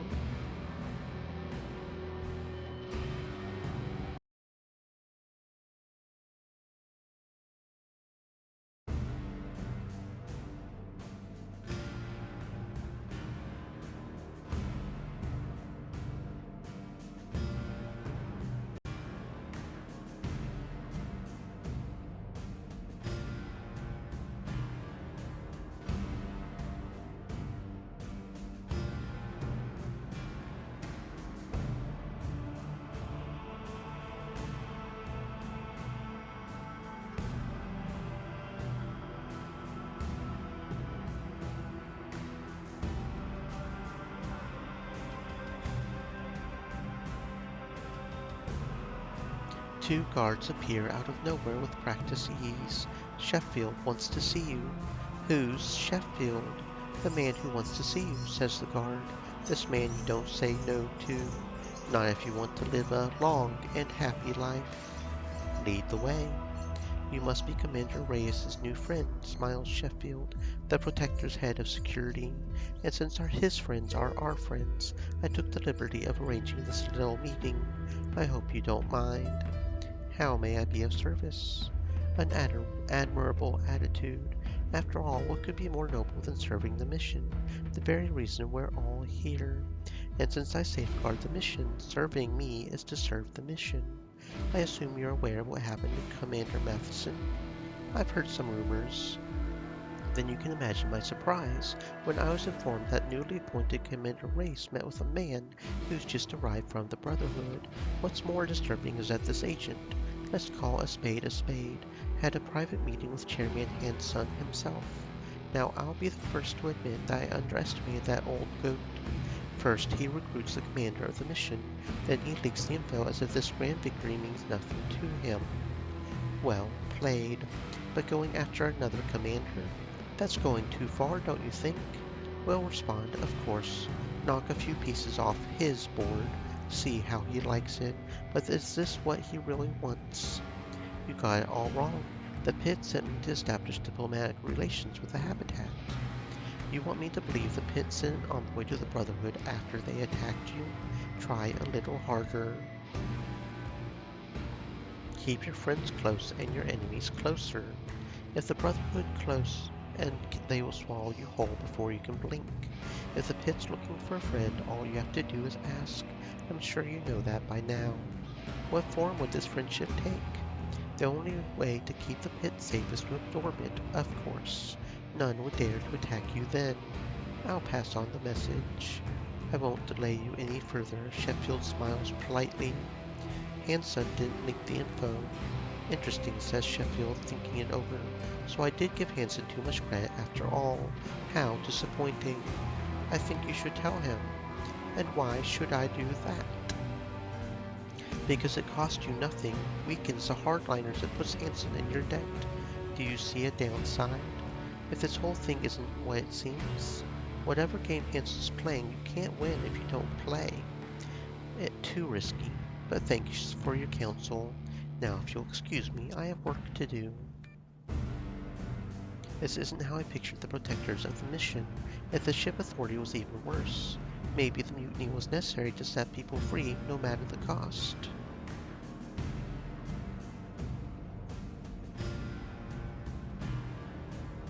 Nobody knows what the ship authority was like. The protectors glorify it, the Brotherhood demonizes it, but the truth is probably somewhere in between. Maybe, says Faith, but this is the best we've managed to build in a century. I wonder if we'll fare any better on Proxima.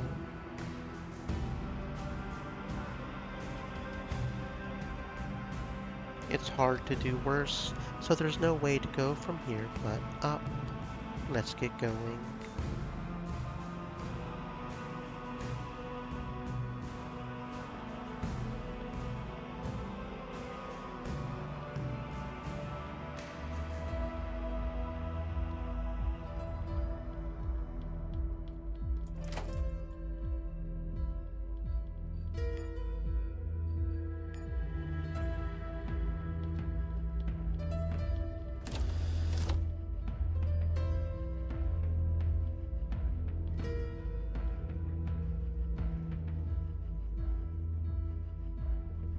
The mission above all, the storekeeper says in greeting, looking for self-defense weapons. You never know when the Brotherhood will attack. Do you think they will? Without a doubt. They won't rest until they destroy everything we hold dear. Or die trying, grins the storekeeper. Okay, well, do you actually have anything good?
Let me guess, the archivist says. All your life you've been hearing about the mission, and you finally made the trip to see for yourself what it's all about. Sure, something like that. Well, the mission isn't just a pretty slogan or a relic of bygone days. Essentially, it's everything. The ship, the people, the reason we're all here. It's the Brotherhood and the Church, too. They're part of it, whether they like it or not. I suppose they would deny it if you asked, but that doesn't change a thing. Does it really matter what they believe in? Of course it does. Suppose we reach Proxima tomorrow and land with great fanfare, firing our homemade guns in the air, vigorous handshakes and celebratory end-taps all round. Then what are we going to do? Go our separate ways and start building fortifications? Imagine we take that road. If mankind's rich and storied past is any indicator, we'll keep on splitting into smaller and smaller groups until there's nothing left of us. The mission is to colonize Proxima, and the only way to do it is to be united as one people. What about the Proximians, or Centaurs, or whatever we're going to call them? Maybe the locals are friendly, maybe they aren't, but come the dawn, we're going to have to exit the spacecraft. If we have to fight them to survive, you better believe that's exactly what we'll do. How did the mutiny start?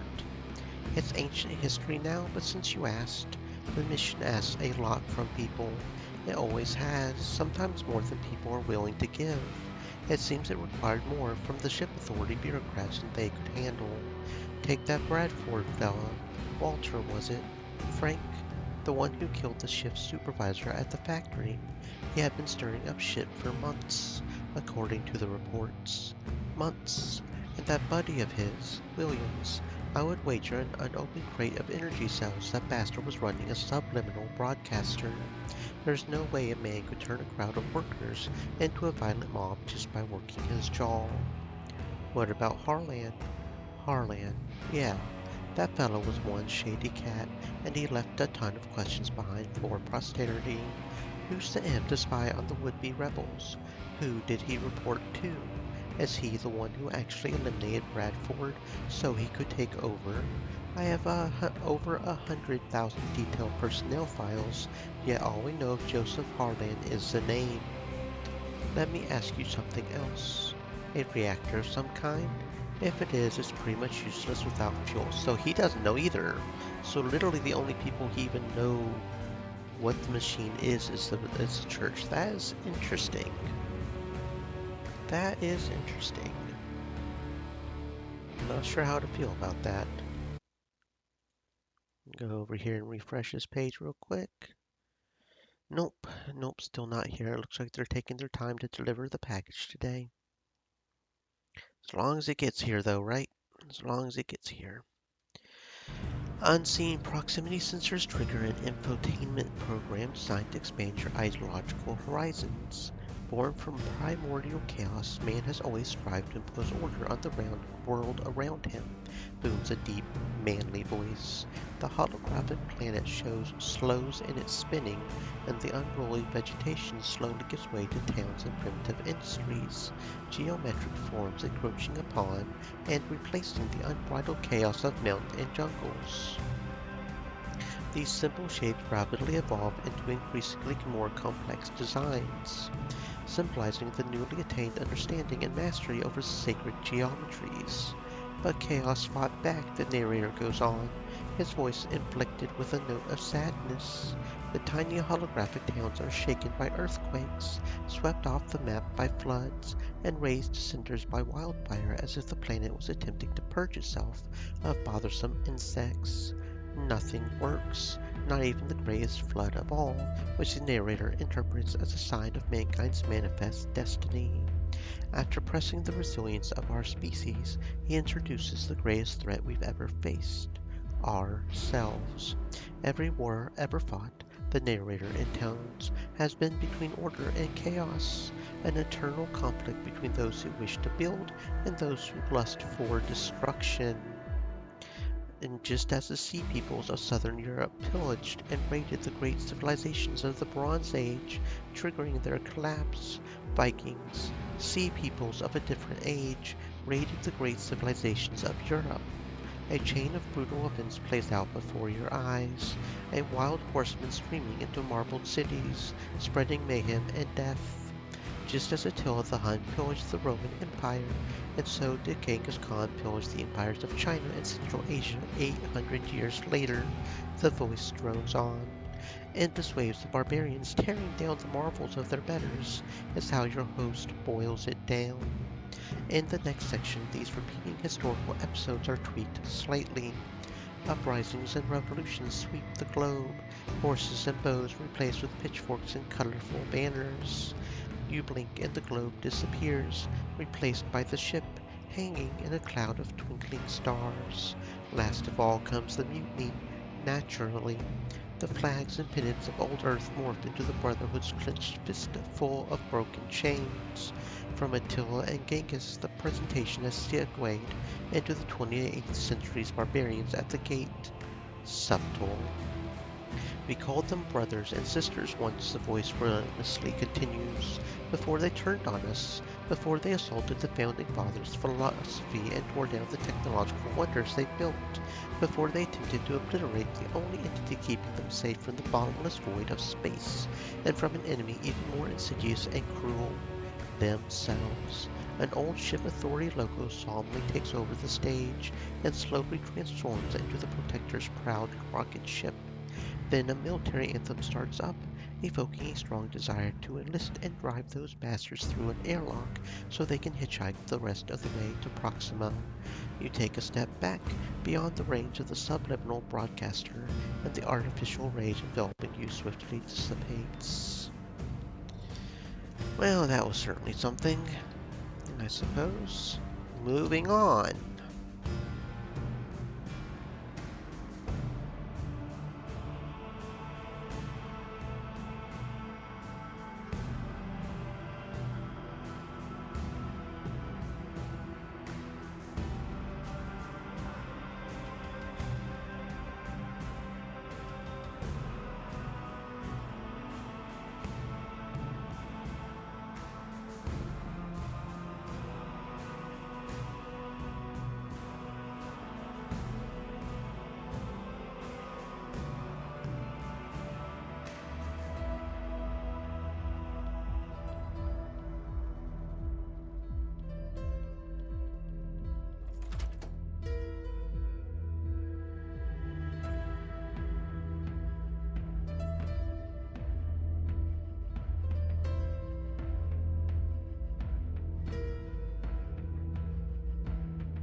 Are you here to file a report? A woman sternly inquires.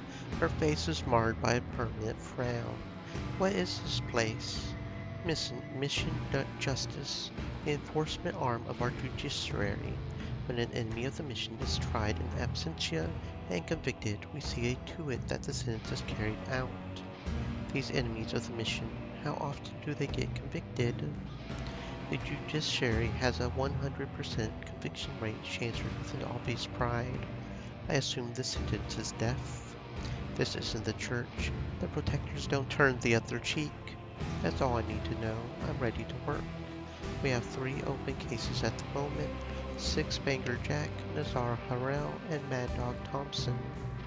What crimes have they committed?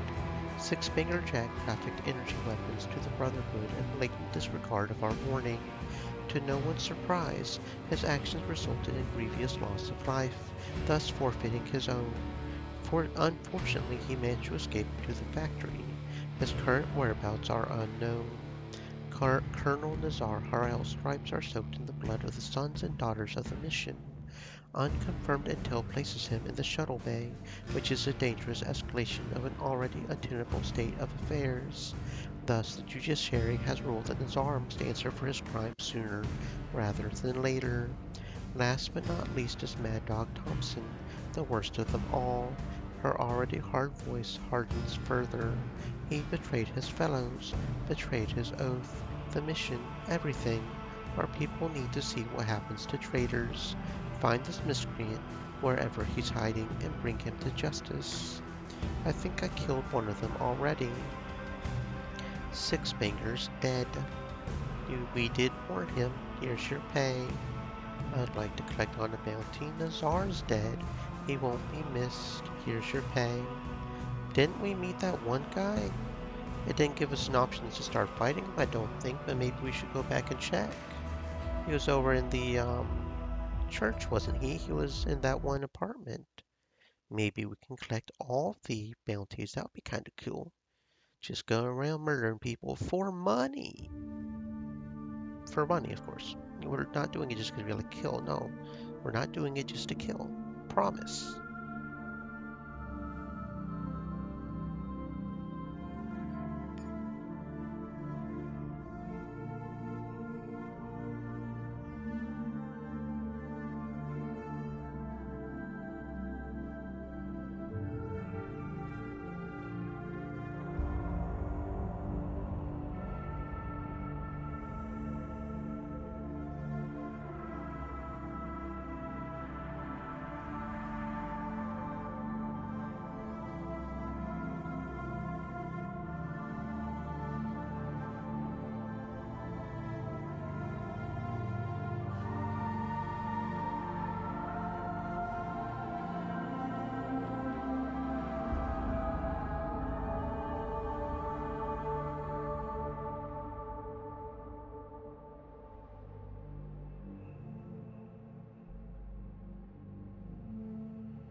You again? Mad Dog Thompson? It appears my reputation precedes me, Thompson says slowly. Are you a bounty hunter? Gotta do something for a living these days. Dying ain't much of a living, boy. No, it ain't. But it's a good thing you're the one dying, not me.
Stream Elements said, "Stay moist, my friends. Hydrate."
Like a fish snagged on your shirt collar, you sense the familiar tugging of a subliminal broadcaster and scan your surroundings for the source. The Founding Fathers are watching. The orator is standing behind an almost comically oversized podium in the front court of the Citadel. Every word resonates both in the air around you and inside your head. Yes, they are watching you. They know the task ahead is grim. They know some among you are afraid. Afraid you might not have the strength to do what's right, the will to give up what must be sacrificed. Fearful you must answer the call when it comes. And mark my words, citizen, it will come. We will liberate the ship from the mutinous filth infesting it once and for all. We will? What am I thinking? Of course we will. Death to the mutineers and our enemies, whoever they are. It is our mission, our birthright, our destiny to undo the mistakes of the past and unite every citizen beneath the scarlet banner of the mission. This duty is sacred. It is an obligation which cannot be avoided, delayed, or escaped. Do the mutineers honestly believe we will forget the past and discard the father's dream like a dirty rag? How long will we allow them to defile the ship with their presence? Not a minute longer, that's how long. The mutineers must pay for what they've done. Now. I know some of you have doubts. Isn't the liberty that the Brotherhood is always blathering about a good thing? Why fight those who are allegedly fighting for freedom? Do not be distracted by the enemy's falsehoods, my friends. The Brotherhood fights for one thing and one thing only: power. That's what the mutiny was all about, seizing power from its rightful place, the ship authority, to take it for themselves. That is what the Brotherhood is hiding behind the pretty words and slogans. They intend to seize power from the people of the ship and call it liberty. And they're coming to liberate you, citizen, unless we stop them together. Didn't like the show, grins the man next to you? Can't blame you. If they could liberate the ship, they would have done it a long time ago. What are they going to do? Talk them to death? You don't think the protectors can win? I didn't say that, says the man, glancing around. I mean, what's stopping them, you know? Not like the Brotherhood is hard to find.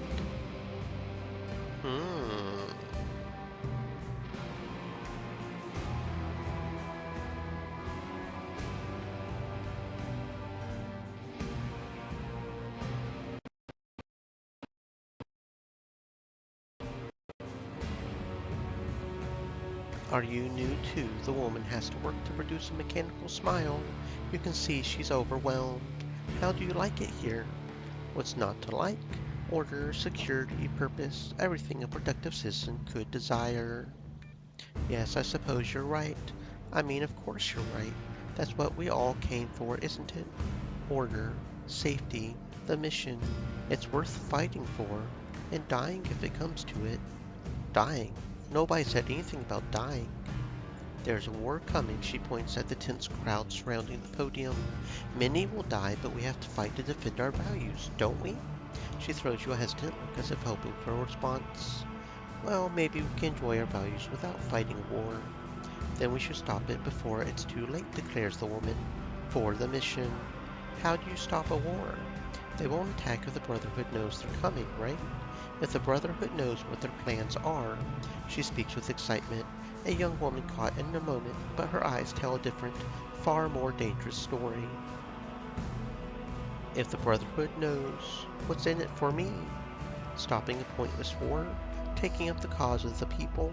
If you prefer military hardware, there's plenty of that to be had too. I only want the files.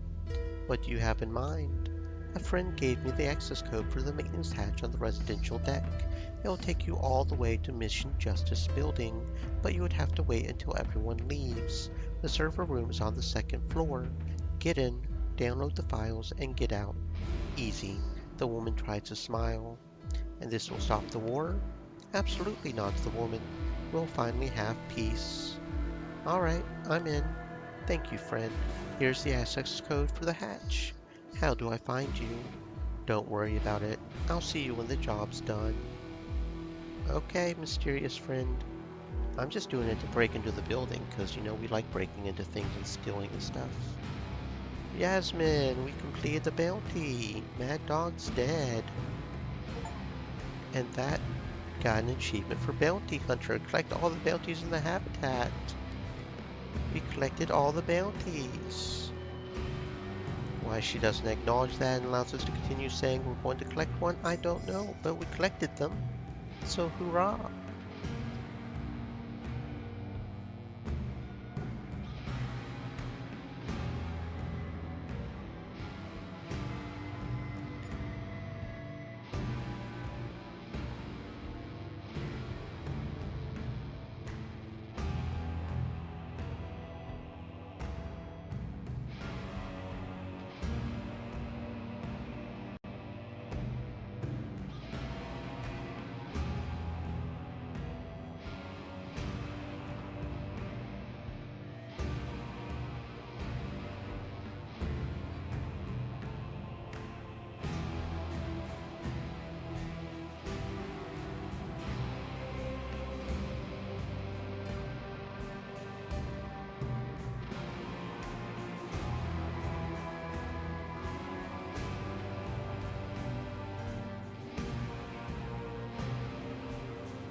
This is the maintenance hatch the woman mentioned.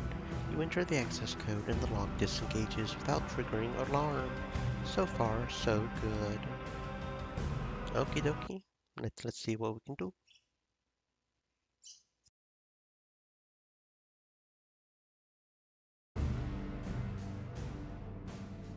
You crawl through the maintenance tunnels and shafts until you reach the Mission Justice headquarters. You wait until dark and enter the building.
Okay, well, clearly I just don't have the stealth for this or something. I don't know.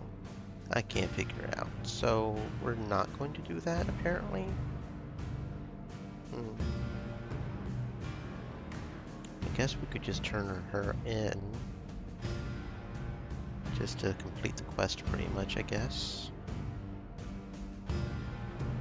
Where is Buford? Buford, you have a potential spy. Commander Silas said you have a job for me.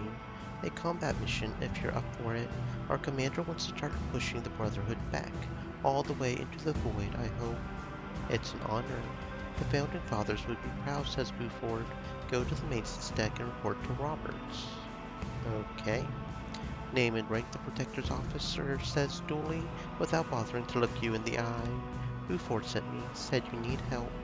And you're it? Fucking Buford. What's the problem? What's the problem, friend? We need to take Junction F-14, but the Brotherhood is firmly entrenched. I bet they don't have to request reinforcements and supplies multiple times. Oh, will you look at that? My package has arrived. I must go and fetch it. BRB, friends.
And I'm back, friends. I got my yummy package. Hello Fresh for all your fresh grocery needs. Why is this junction so important? It's a stepping stone toward victory, he replies carefully, as if suspecting you might be a bit slow. If we can take F14 today and then F15 after that, pretty soon we'll drive those Brotherhood scum all the way into the void. But it all starts here at Junction F14. Why now? A new commander means a new offensive, to remind the enemy we're at war. Honestly, there's a few in our ranks who need reminding as well. What do you need me to do? There's a different junction nearby, also in the Brotherhood zone of control.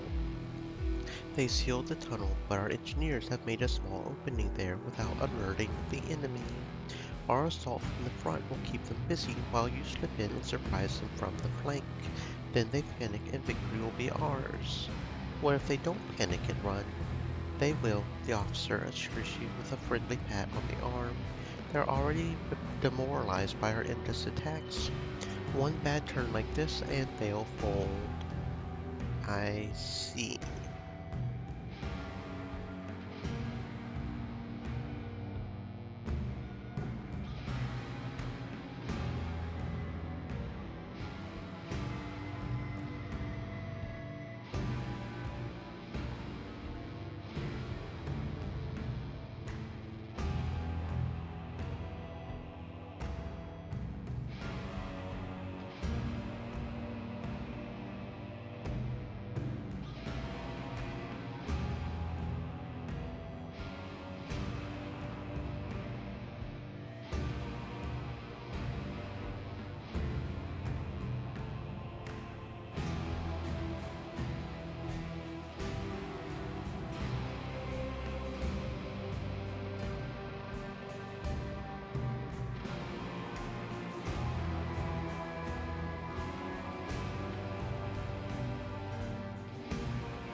The soldiers are dead, but their friends next door know that you're here. Not that it will make a difference in the end.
A rust-covered maintenance panel catches your eye. A couple of lights are still blinking, so there's hope for it yet.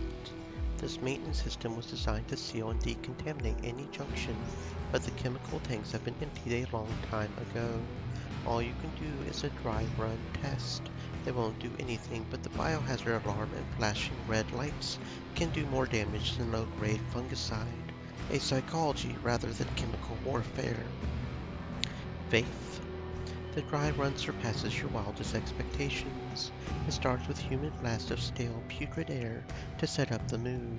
Then the alarms and garbled warnings kick in, causing panic and confusion. Now's the perfect time to make a grand entrance. Onward to victory! You made enough noise earlier to warn the defenders of what's coming and give them enough time to prepare. Several soldiers on both sides go down in a hail of bullets.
It's over. The prize Junction F-14 is under Protector control now. It looks exactly the same as the junction before, plus a few additional bullet holes and blood stains. But that's not important. What's important is that the Brotherhood wanted it, no doubt for equally vague reasons, and now they don't have it. Truly one for the histories. And now to loot the bodies. What do you think you're doing there, soldier? The officer steps up, hands sternly raised. All assets recovered post-combat are the property of the mission. Every gun, bullet, boot, and undershirt will be accounted for and taken to the nearest supply depot. What do I get? Serving the mission is its own reward, he says, putting on his serious, frowny face.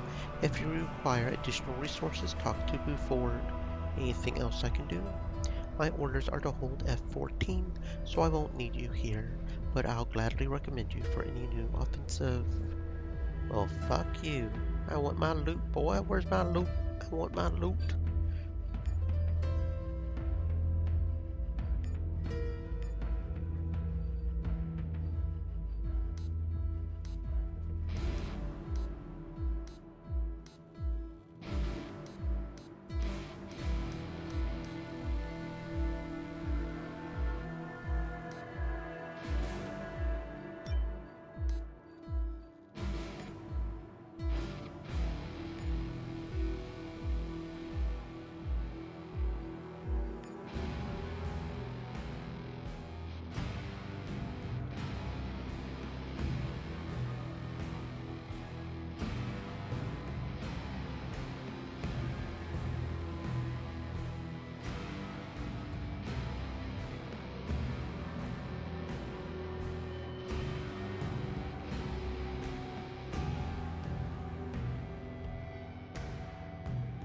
What do you have to report?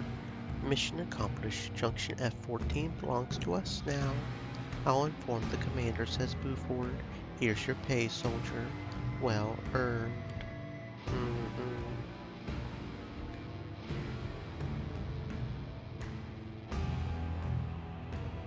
Okay, so... yeah, I guess. I'm not sure how I feel about this lady over here. Can we... no? I mean, we don't have the stealth to do it, so and we apparently can't turn her in. So I don't know what to do about that. I guess we'll just go ahead and then do the maintenance now. Don't know. No, we still need to talk to Hanson, don't we, about the... okay. We still need to talk to Hanson about the, thingamabob. The thing. You know the thing.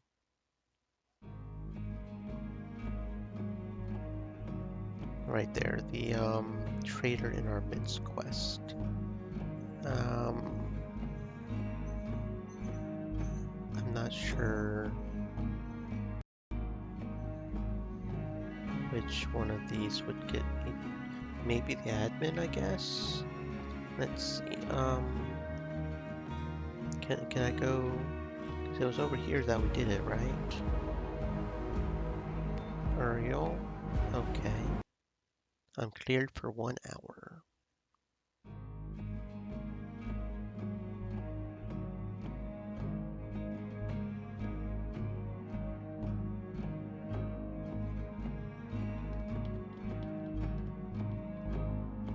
It had better be important. I talked to Sheffield, but it didn't go anywhere. I give up. Don't worry about it. I have other people working on it. Okay, sounds good. Sorry I couldn't complete it, I guess. Okay, so I guess that just turned that in. So what are our current missions? Find a control module, but we can't do that till Chapter 3. Power up Romeo, also Chapter 3. Explorer mission control, which we don't have the skill to do. Deep diving. Mission. No, that's... yeah, find a control module. Key to the future. Thing you can find about the mutiny. Oh, I actually don't know about that. Okay, that's not the mission control I thought it was. Return to the pit, let Braxton know. Assemble the life support machine, the monks could help. Land with the blind. Return to the Harbinger for your reward. You can find her in the heart. Another bounty we did. Power of Romeo. Yeah, okay. So I guess it just automatically counted as failed, the stealth one, when I didn't do the stealth, I guess. That's probably what happened. Okay. So let's go to the maintenance now, I guess. That's the thing we gotta do.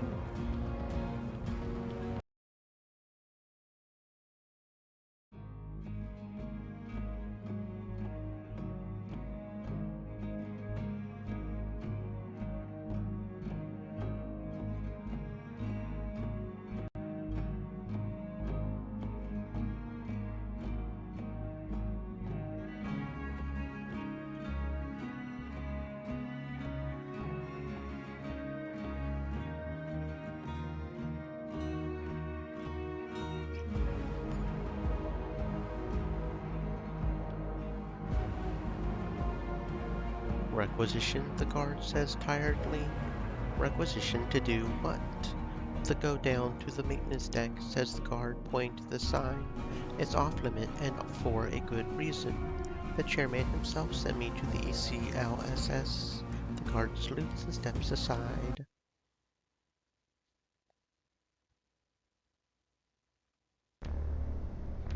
You're standing on a platform suspended above the ship's underbelly. Here is the vast maze of dilapidated machinery that has kept each generation alive for the past 4 centuries. And there is the ECLSS, the Environmental Control and Life Support System, a humongous pyramidal structure from which soars an impossibly tall tower. The ship's central life support station is flanked by 4 heavily fortified maintenance hubs claimed by the factions of the Habitat.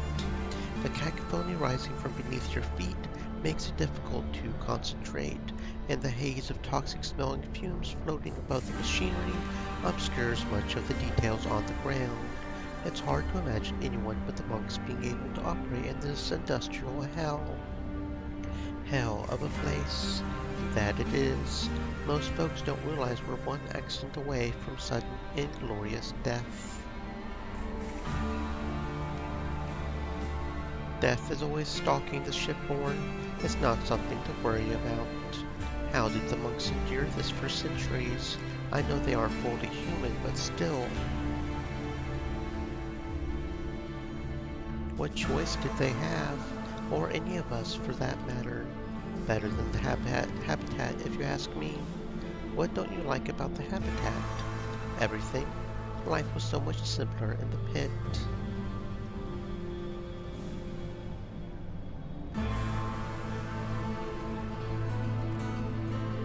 You can't hide in a container all your life, not when you know what's out there. I just do not like this guy. Evans, I do not like you, okay? I'm getting really tired of you, and I'm tempted, if you were not such a good sniper, to just murder your ass. I'm really tempted. I just do not like you. At all. You're Uriel. I was told to expect you. Gary is waiting for you near the monastery. What is this place? A maintenance hub. It gives the monks access to the pipes running beneath our feet, and gives us access to the monks. We control 2 hubs. The Protectors and the Church have the other 2, for now. What do you know about the monks? They keep to themselves, so nobody knows much. I heard they sealed off the ECLSS when the mutiny started, and stayed there to safeguard the systems until the fighting was over. The Protectors figured them for an easy target, an anemic bunch of maintenance workers and engineers, but quickly learned the difference between humans and cyborgs. Are they really that hard to kill? Hard enough to rule out a direct attack on the monastery. But even if we did manage to take it, then what? No one else is qualified to run the life support systems. Hell, they're the only people on the ship who remember how everything used to run before the mutiny. Standing order is to let them be, so that's what we're doing. The monastery.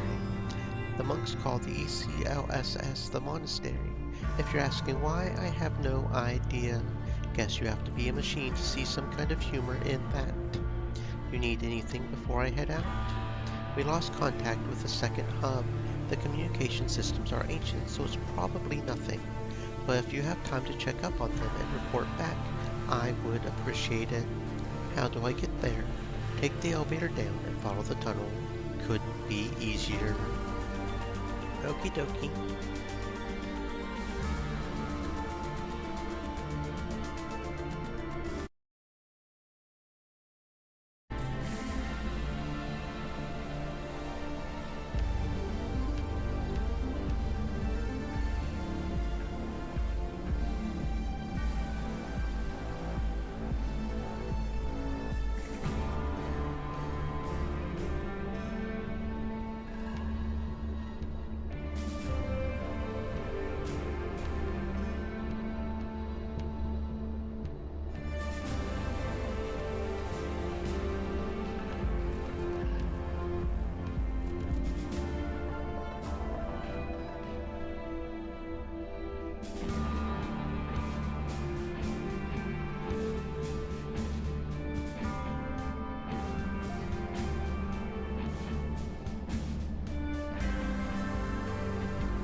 GG Goblin. Said. Cheap viewers on asterisk asterisk.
The door slides open, its sound drowns in the background noise.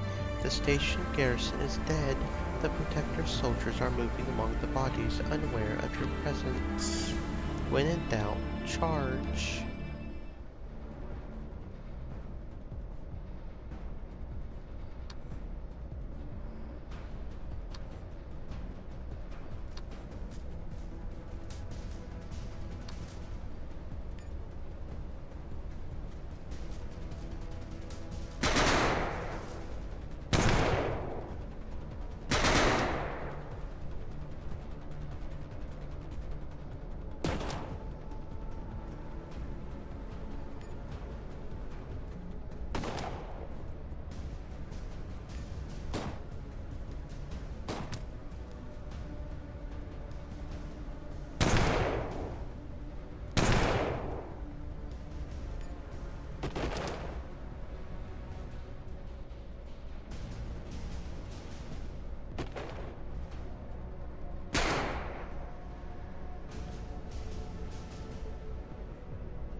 You open the door just in time to see a squad of the church soldiers approaching. Before they could ruin your afternoon, the Brotherhood reinforcement arrive, cutting off the escape route. It's a private party, so I'm going to have to ask you to leave. Kill 'em all. Kill them all.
Stream Elements said, "Stay moist, my friends. Hydrate."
The fight is over. More Brotherhood troopers arrive, taking control of the fort. Another victory, says the sergeant. He picks up a blood-stained helmet off the floor and hands it to you. Your share of the spoils of the war. Better than nothing.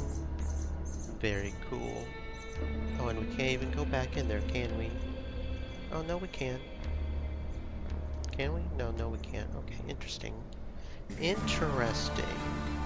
Well, we liberated the place from both factions that tried to control it. That's pretty cool. And we got a combat helmet. So that's interesting. Resistance to toxic 70%. Don't normally put that on, but I got a specific reason for doing this. Gives us 95% toxic. Really? Not 100? 95% toxic? I was hoping with that would work, but no. Apparently we need something else. We need the Biolab gas mask.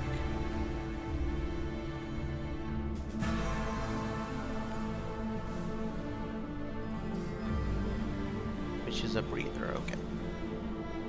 Wasn't sure which one it was considered as. Now we have 100% toxic resist. Okay.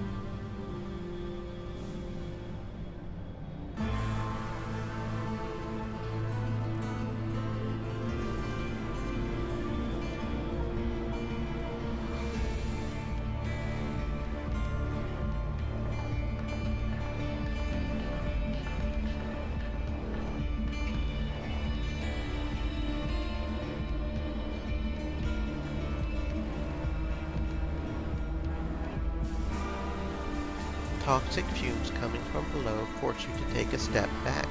There's a dead body lying at the bottom of the manhole next to a burst pipe. The scab's gun and armor are corroded beyond repair. The once hardened helmet crumbles away untouched. A more thorough search reveals a code scratched on the inside of the scab's belt buckle. Whoop! We got ourselves a training code.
How goes the war, little brother? The man's greeting sounds oddly synthetic, lacking any inflection. At a glance he appears to be human, but the heavy augmentations make him a monk, a cyborg tasked with maintaining the ship's life support systems. Which war is that? The war you're fighting right now. Fish swim, birds fly, men wage war. Do you have any implants for trade? I have no use for implants, but I can run our maintenance protocol on what you've already installed. What do you mean by that? The hardware you use was never redesigned to be hacked out of a corpse and repurposed. I can service your existing augments as they used to do on old Earth, but it won't be cheap. What does it mean in practical terms?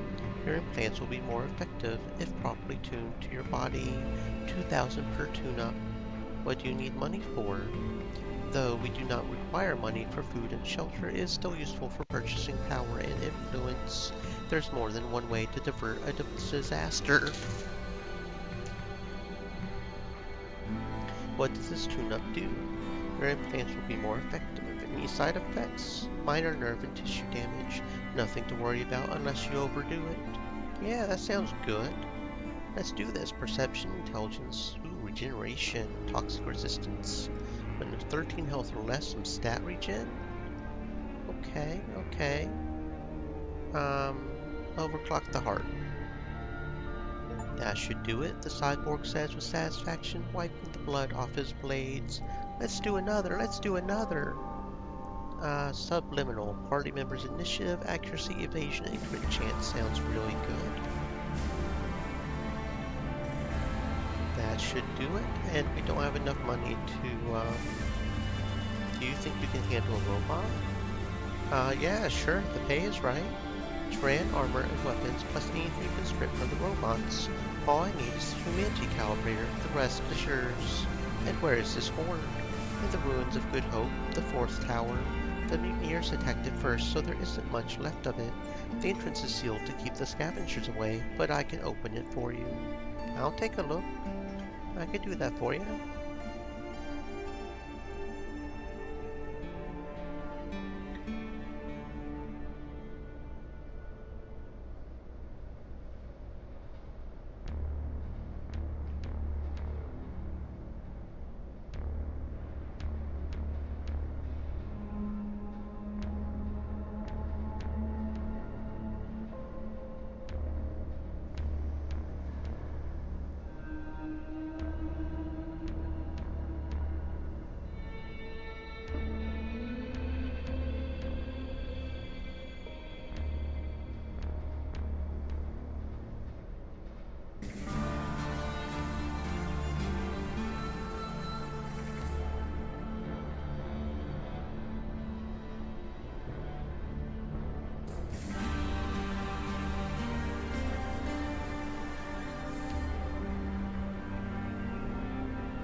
Your destination, untouched since the mutiny, lies just ahead.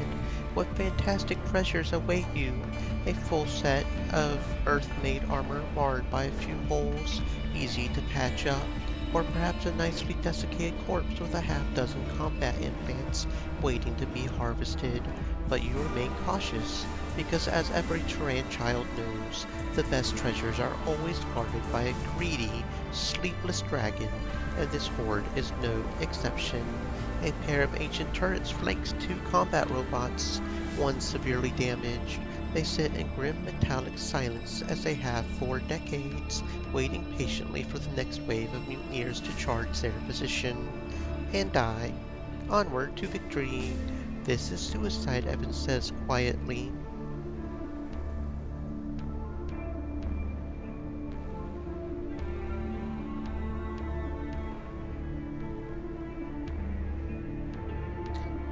This is fame and glory, yours for the taking.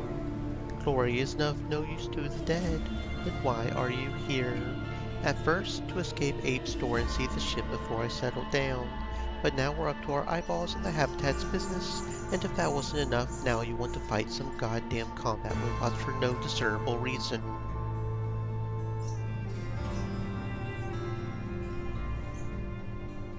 We have a combat robot of our own now, and it needs some armaments. So, unless you saw a store selling heavy gear, we'll have to get it ourselves.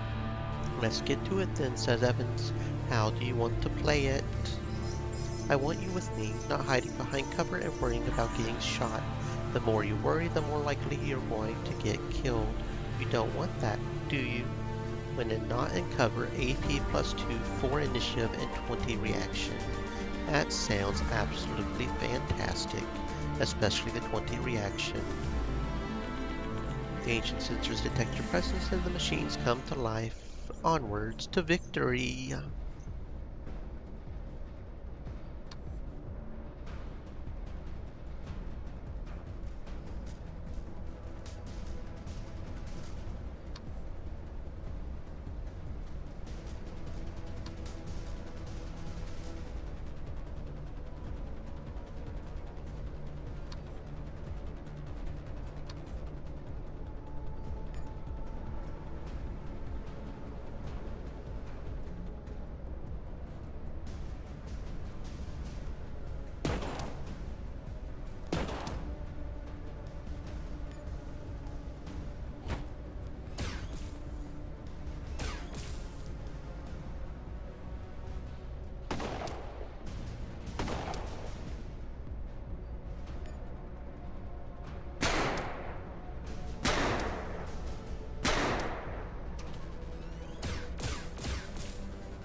Well, that was a close fight. Almost lost it. One turn left there. That was not an easy fight. The robot finally goes down, another priceless relic of Mother Earth thoughtlessly destroyed by the shipborne vandals. Look for anything useful. Hopefully there will be something useful. Hopefully. Ooh, maybe we can get our friend up and going, the guy in the other area. So that could be worth it, yes. Maybe, maybe not, I don't know.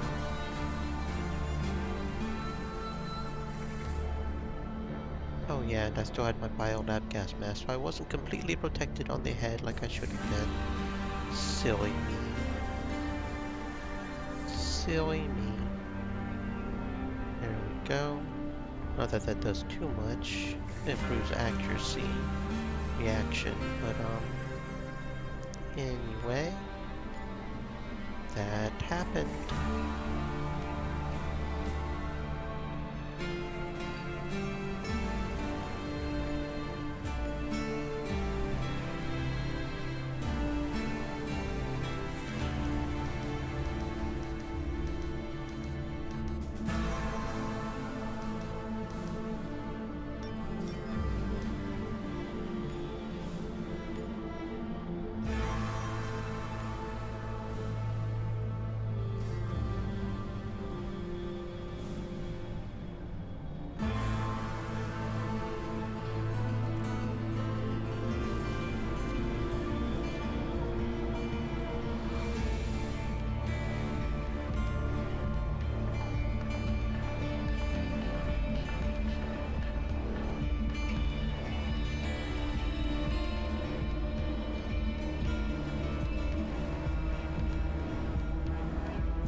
A century-old corpse is mummified in the chair, what remains of the head lolling to one side.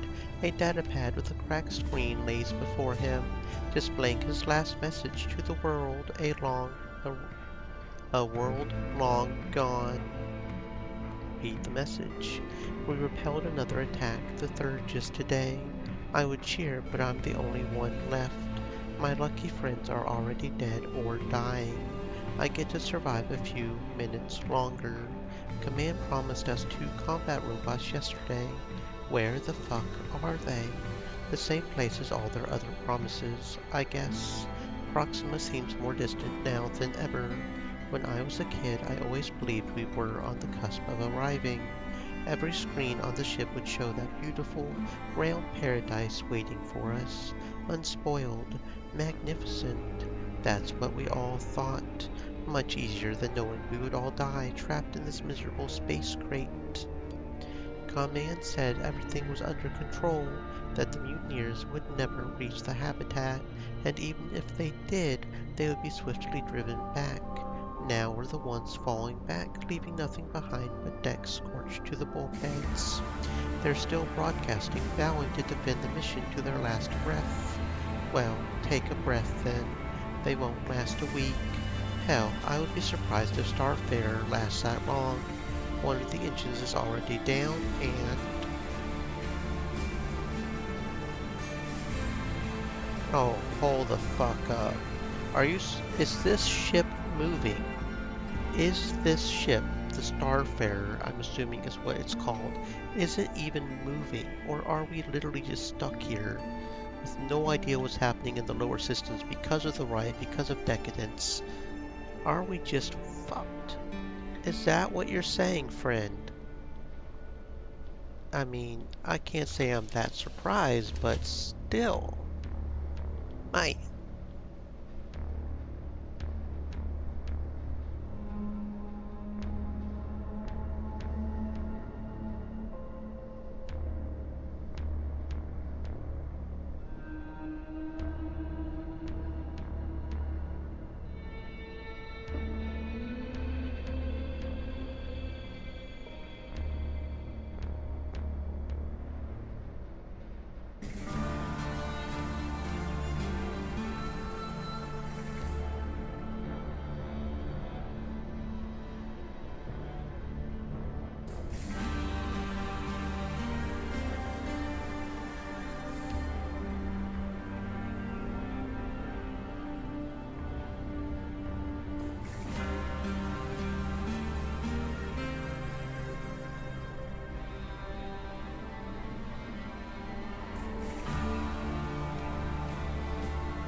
Here's your calibrator. Thank you, friend. Smiles the cyborg, displaying 2 ceramic teeth plates. Do you need anything else?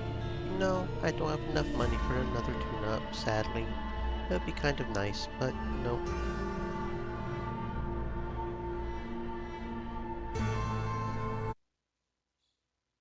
Okay. Let's see.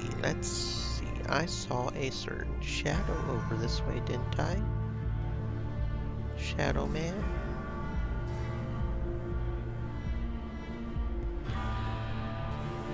Oh, and we also have a feat we can assign. Hold up. What do we want to assign the feat to? Let's see, 12 initiative, halves AP cost of reload, which we don't need to worry about because we're a melee. Slow metabolism could be good if we start getting killed too much, but lowers AP penalty in any equipment, armor handling, health. Educated is usually a pretty good one. Tag skill, 25 extra experience. Yeah, I think I'll go with educated. Ask questions later too. +4 party initiatives, 10% skill.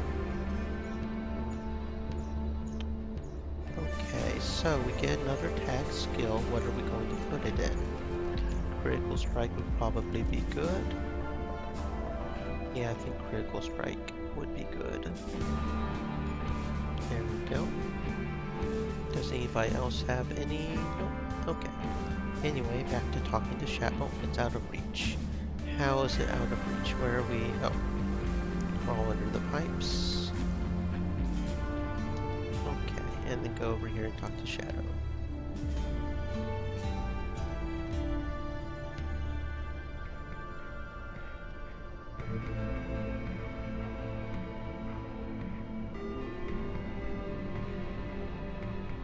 You again, says Shadow, sporting freshly healed scars. Still looking for that eye? Do you know where it is? Right here. Interested? Why do you need me? Because I can't do it alone. I lost my crew getting this far, and you're as capable a replacement as any. How did you get here in the first place? The elevators aren't the only way down. There are other access points, but they're better guarded than I expected. Alright, tell me your story. The church keeps their saints on ice to give them a proper burial on Proxima when this rust bucket finally gets there. One of these saints was a member of the Synod long before the mutiny. Do you see where I'm going with this? You want me to break into some kind of crypt and desecrate the body of a saint while you're sipping whiskey somewhere safe. Is that the gist of it? Almost. The only way in is via emergency access hatch down here. It can only be opened from the inside or from the control room. Elsewhere, for security reasons, the hatch doesn't stay open for more than 30 seconds. I'll be taking the same risk getting into the control room, maybe more. If I fail and the hatch stays closed, you lose nothing. If I manage to open it without setting off the alarm, you go in and get the eye. Any questions? How do I get the eye? The bodies are stored in special cryotanks, arranged in rows. Each row is protected by a force field, but I should be able to turn it off. The rest is up to you. How do you know all that? It pays to have friends who like free drinks. It took me a long time to piece it together and swipe an access card, so it wasn't easy. Or cheap. Sounds like fun. Sign me up. Let's go then. Okay. Maybe we can manage this sneaky thing. Maybe. Probably not, but I'm going to give it a go anyways.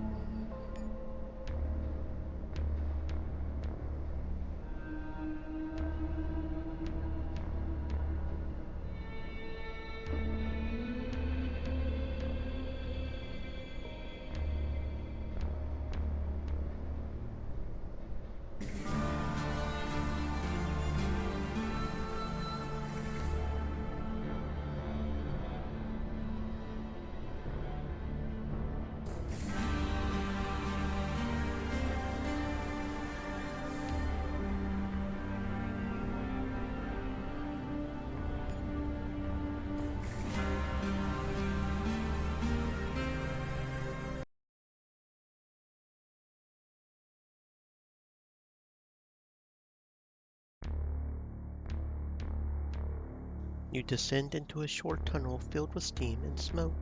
Shadow is waiting for you at the end, near maintenance ladder going up.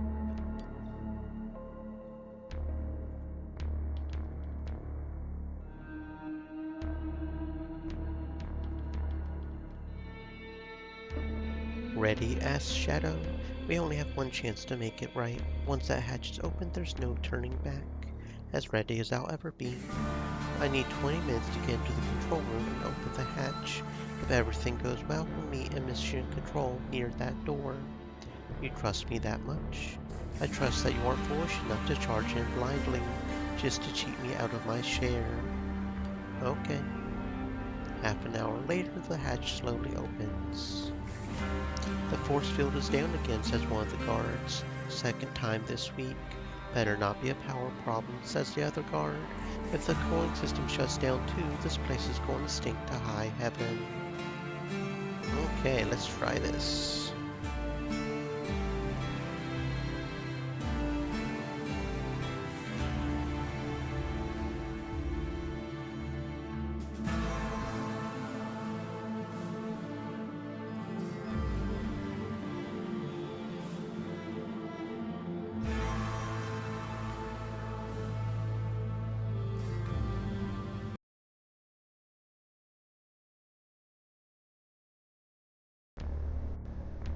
Oh, we don't even get to try again?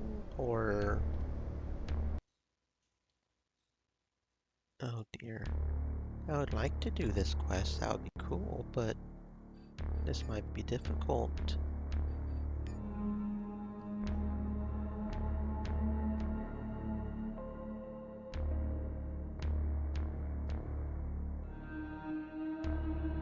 And it doesn't look like it looks like our last auto save is all the way back at the combat, so I'm assuming this auto story was the one just now. I'll load the auto story and maybe... okay, no, we're good. Okay, so that auto save right there is good enough.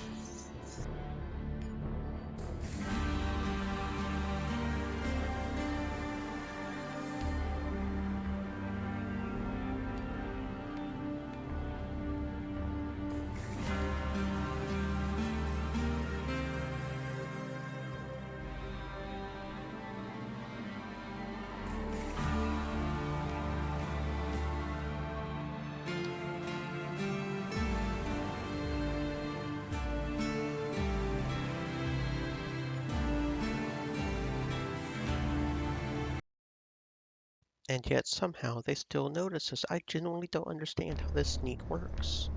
Clearly. I really want to do this because this feels like it'll get us somewhere really awesome. Like, you know, like super awesome.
Well, I was trying to make a better save, but apparently it's going to try a bug out, so I don't know. Try that again? Okay, I don't know. That's a little weird. But we can still load this, so that's fine. I was trying to avoid having to talk to the boy every single time, but okay, apparently we have to.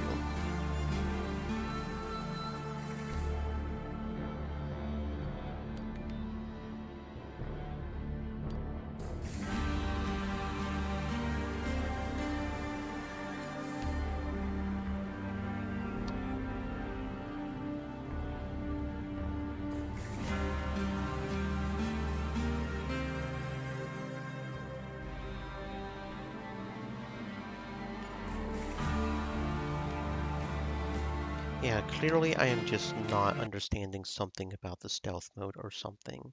Because I know that it's on the ground. The red is bad, the yellow, but that looked like a green square, right? Clearly I'm just not, I mean, I would think the shield would also protect us from being seen too, right? Because it's an invisibility shield. I don't know.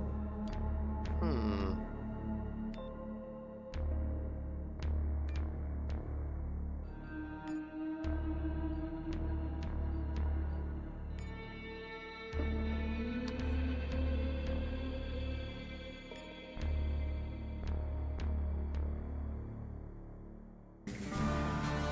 Okay, so on the second turn it turns red is what it is. It's not... Okay, so they must turn to face me there or something. And it stays red for a few turns after that, looks like. And then we just sort of get stuck. Does the camera not turn, or... It's that camera over there, right? Because that square's red, that looks red, so we probably can't go over there.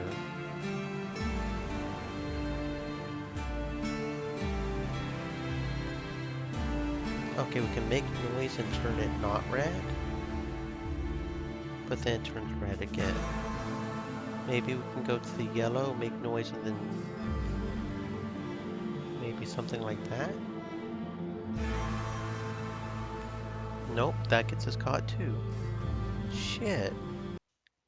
It was red the entire... It's like you get blocked off because you can't do anything and you're just stuck there because if you do anything else, it that doesn't change colors. I genuinely... Maybe we just need to strip her of all the armor and stuff, so that maybe she doesn't have that problem. I genuinely don't know at this point. We should be able to kill the guards if we have that attached, right? I'm going to do this one. I really want to get into the Synod because that sounds like some pre-origin story, some hardcore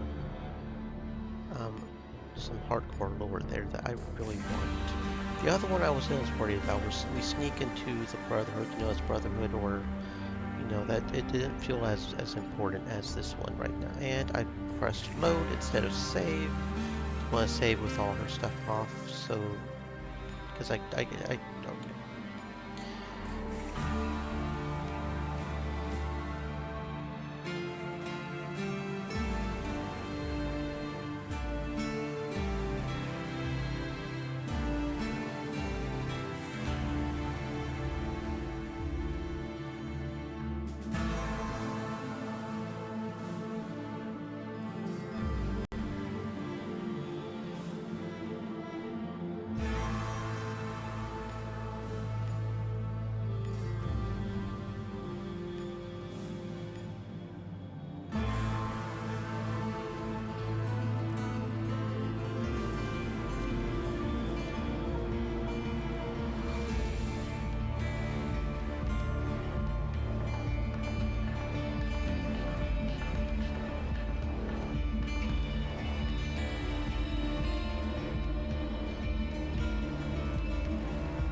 Okay, well there's your answer. There's your answer. I just need to strip her apparently. Okay, that looks like green, that looks like yellow, so we can go over here. That should be fine. Yellow apparently is not as safe as I would have thought. Now that over there is red. Maybe try to go up that way and disable maybe. So that looks like green, so we'll go over here, up over here, over here. Maybe we can go over here and then sneak on up.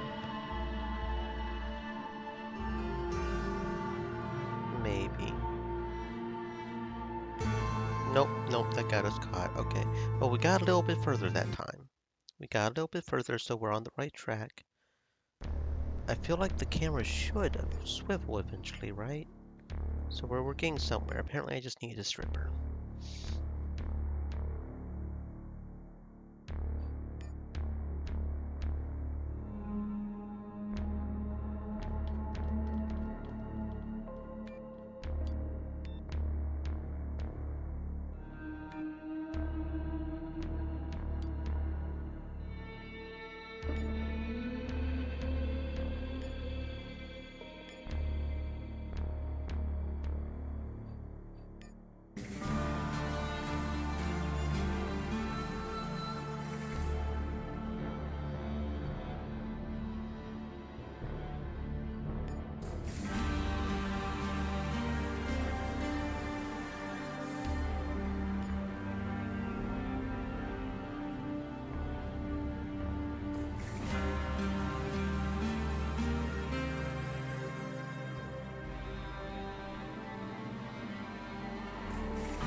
Okay. I see this camera. I didn't see this camera here for a second.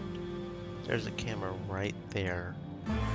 That's what's spying me, so we need to go over here to this camera over here. Okay.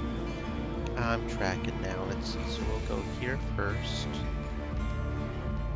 And then see, once that camera sort of swivels,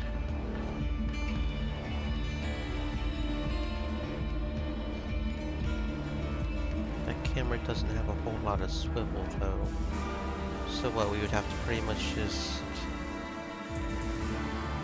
sprint over there? But that's a lot of red. Especially when he does that there.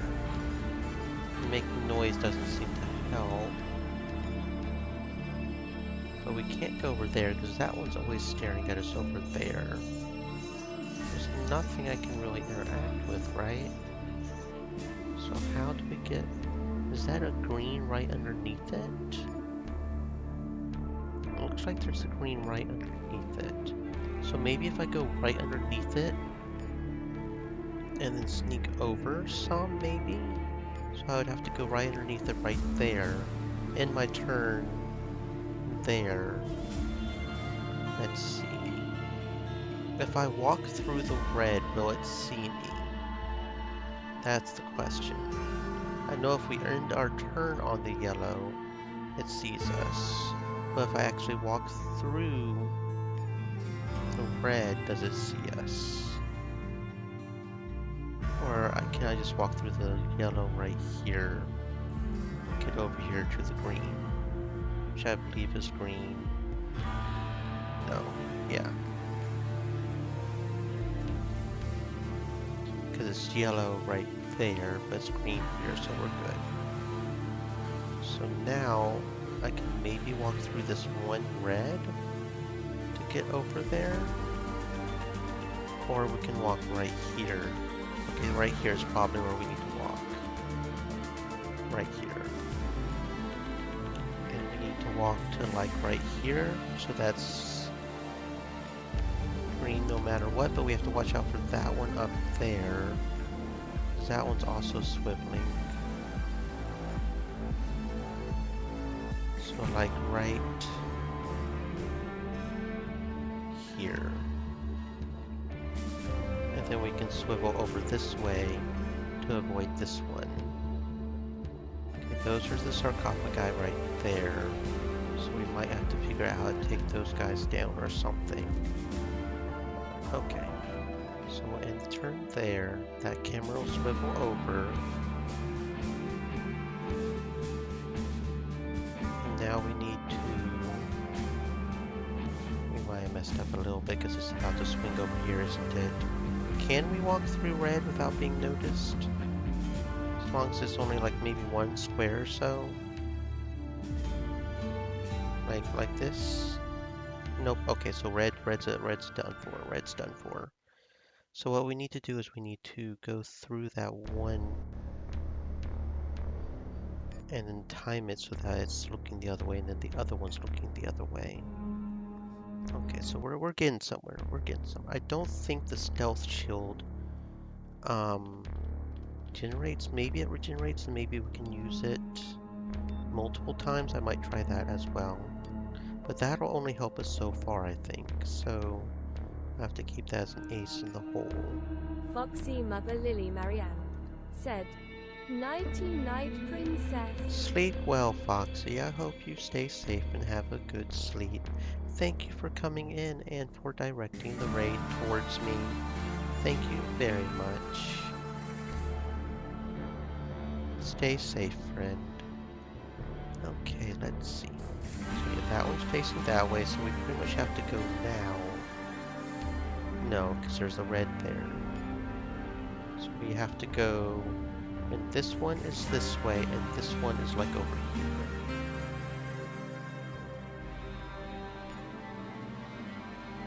So we can't do, because this one seems to have 2 positions, this one has 3. Because we can't do it then.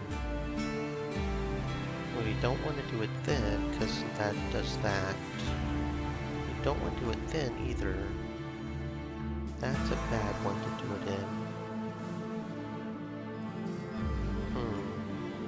Seems like the only chance we get to come over this way is right here. Maybe we need to go up here? And then quickly walk north? No, that doesn't work. Shit! This is not easy.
Yeah, okay, I'm not really seeing any way we can do this because there's only one point at which we run across. There's only one point at which we can run across. We can't go the other way because that one is always staring at us, right?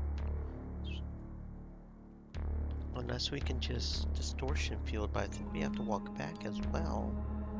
Unless we can somehow deactivate the cameras.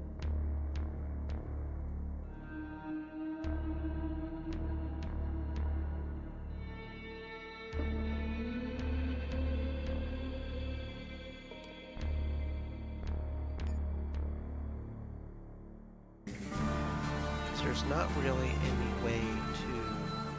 Because that camera never moves. So that one's always staring straight at us.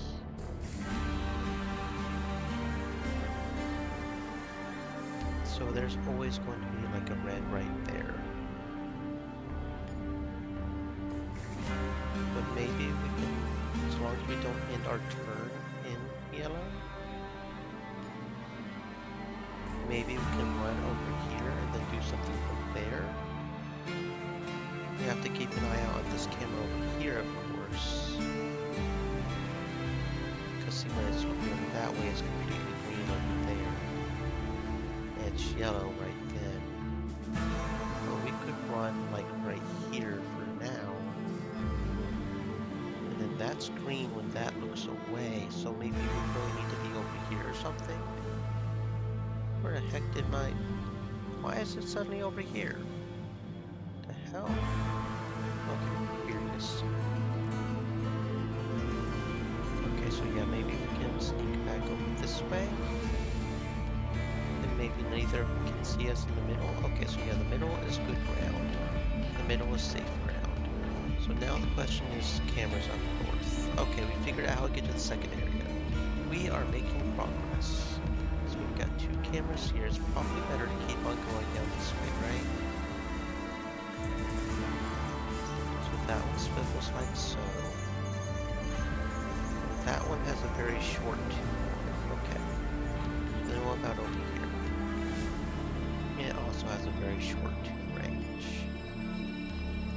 Okay, so maybe it would be better to go that way.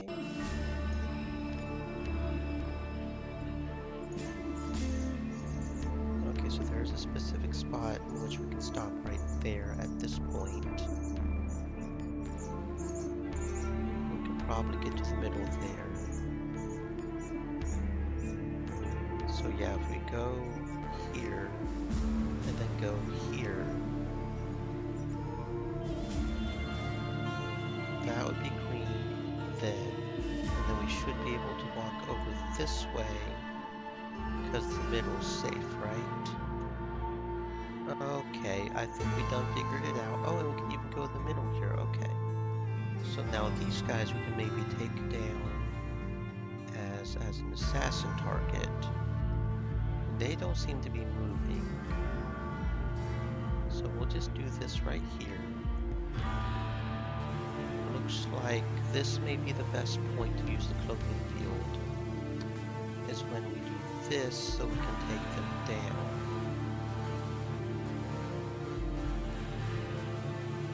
What do you mean I don't have a dagger? I have a dagger, don't I? Is that not considered a dagger? What's considered a dagger to take them down then? Is it a specific item that I have to have? A dagger?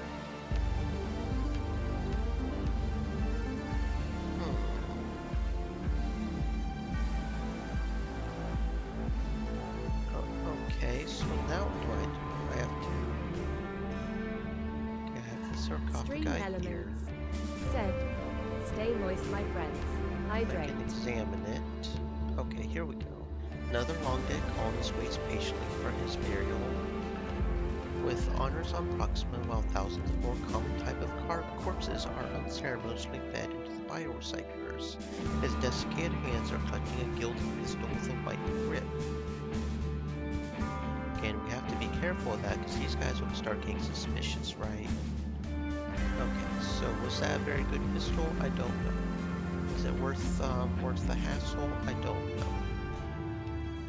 It is an energy cell pistol, so probably not, because we're trying to save our energy cells. We'll probably end up saving them so much that we don't really use them, but it is what it is. Okay, now that we know how to get over here, though, it's not as big a deal. This one's the one we need. Okay. Okay. Time to go. Time to go. Oh boy, oh boy, oh boy. They are getting suspicious. Oh dear. Do I want to bother looking over here? You know what? Let's just see what's in here.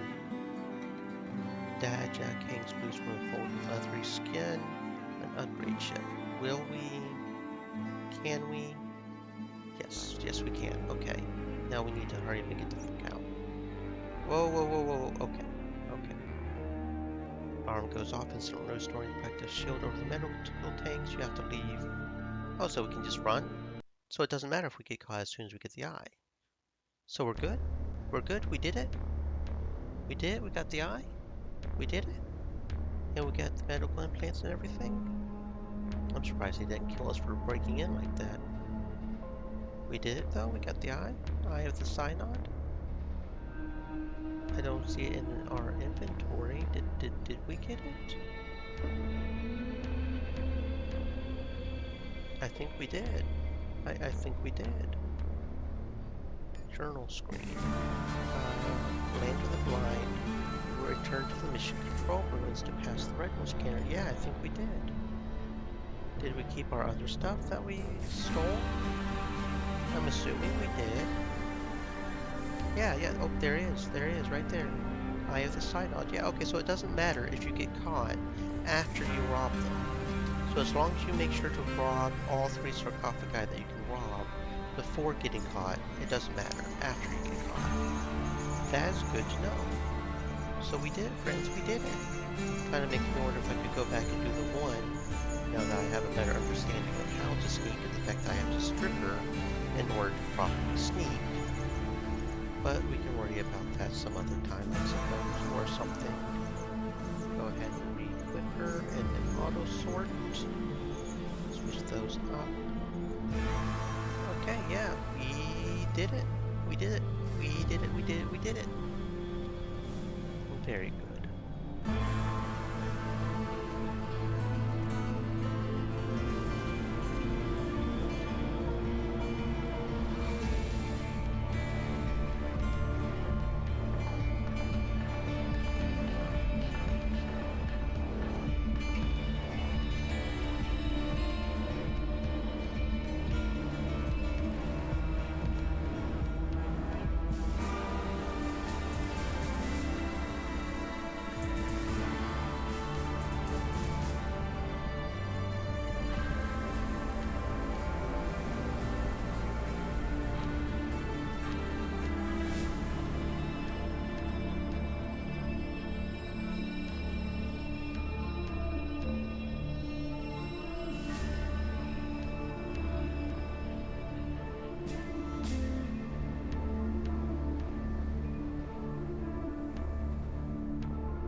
The house of Ecclesiastes is closed to visitors, the monk intones in an oddly digitized voice.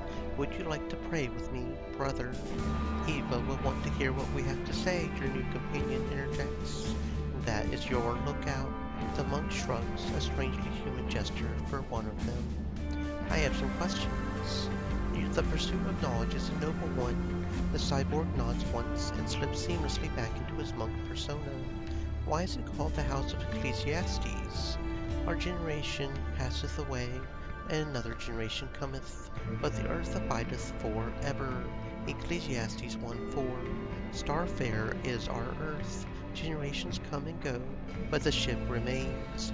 We do not concern ourselves with the squabbles of children. Our task is to ensure that the ship perseveres. That sounds like a heavy burden. The Lord asks no more of any man than he can endure. Are you talking about the body or spirit? The spirit, brother. What good is a man of broken spirit, even should his physical body last centuries? Centuries? How is that even possible? It is the last gift of Mother Earth. Deep space tech. What's that? The monk seems to look inward as if pondering this question while scanning the databanks. Imagine a deep space mining station, 30 or 40 years travel from Earth. By the time you reach your destination, you've already an old man and still have 20 years of service ahead of you. Most of these jobs are solitary. Few companies can afford a full crew, so there's nobody to rely on but yourself. It doesn't take much to keep up with routine maintenance, though things go awry, and they always do.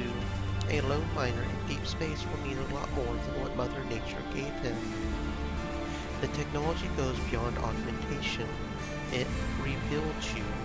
Anything you don't really need is removed altogether, or replaced with cybernetics. The digestive system can be replaced by a much more efficient nutrient delivery mechanism. The adaptive immune system is an impressive evolutionary feat that kept the herd safe, but on an individual level it's fickle and prone to failures. The reproductive system, not needed in deep space. Can't all these tweaks be done with implants? An augmented human is still human, with all the accompanying structural flaws and cognitive biases. Look around you. The ship is deteriorating before your eyes, but you keep on fighting like it's the only thing that matters. We have moved beyond that. You don't have disagreements? You still don't understand. Disagreements require conflicting viewpoints, different perspectives, assumptions, and goals. Had the mutineers been able to evaluate their situation logically rather than emotionally, they would not have rebelled. If today's warring factions could do the same, they would set aside their differences and work together toward a common goal. Is this all you see? Emotional differences. What else is there? That is what doomed your kind on old Earth. That is what dooms you now. Did you agree to submit to these changes you described? What choice did we have? Miller said that anyone who wished to leave and never to return was free to do so. No one did. We knew that the ECLSS must be maintained and shielded from the conflict raging across the ship. To join in that fight would guarantee the death of every man, woman, and child aboard the ship, just as certainly as if we chose to crash her. Who's Miller? John Miller, the last CTO, Ava's father. Okay, and who's Ava? Oh, looky here, what's we got? This monk has the most disturbing appearance you've seen thus far. Recessed eye sockets, as hollow as the skulls, house military hardware adapted from combat robots. Though he remains motionless and gives no sign of registering your presence, the threat of violence is unmistakable, like a tightly coiled spring that can snap at any moment. Azrael doesn't speak. A nearby monk addresses you with a polite smile. Azrael? Miller said God sent one of his angels to watch over us. Perhaps he did. What is he? A soldier from the first days of the mutiny. He was too damaged when he came in. We were able to save his brain. For the rest, we were forced to improvise. What about his face? A standard combat drone facade. Admittedly, it works best with goggles, but why hide such beauty? Why does a maintenance crew need a combat cyborg? Unfortunately, faulty gaskets and burst pipes aren't the only difficulties we face in the field. You should probably stay on the monk's good side unless you want Azrael to come looking for you. I kind of want to try and fight Azrael, just on a matter of principle to see if I can whoop his ass, but probably shouldn't do that, should we? Probably shouldn't.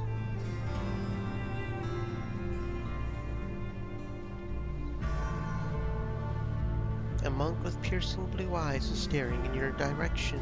Visitors from outside the secretive enclave must be rare. Who are you? Zeta 4, she answers in a perfectly neutral tone. Third generation. I don't know what that means. Designation Zeta means I have envoy augmentations. I was reborn 25 years ago, which makes me third generation.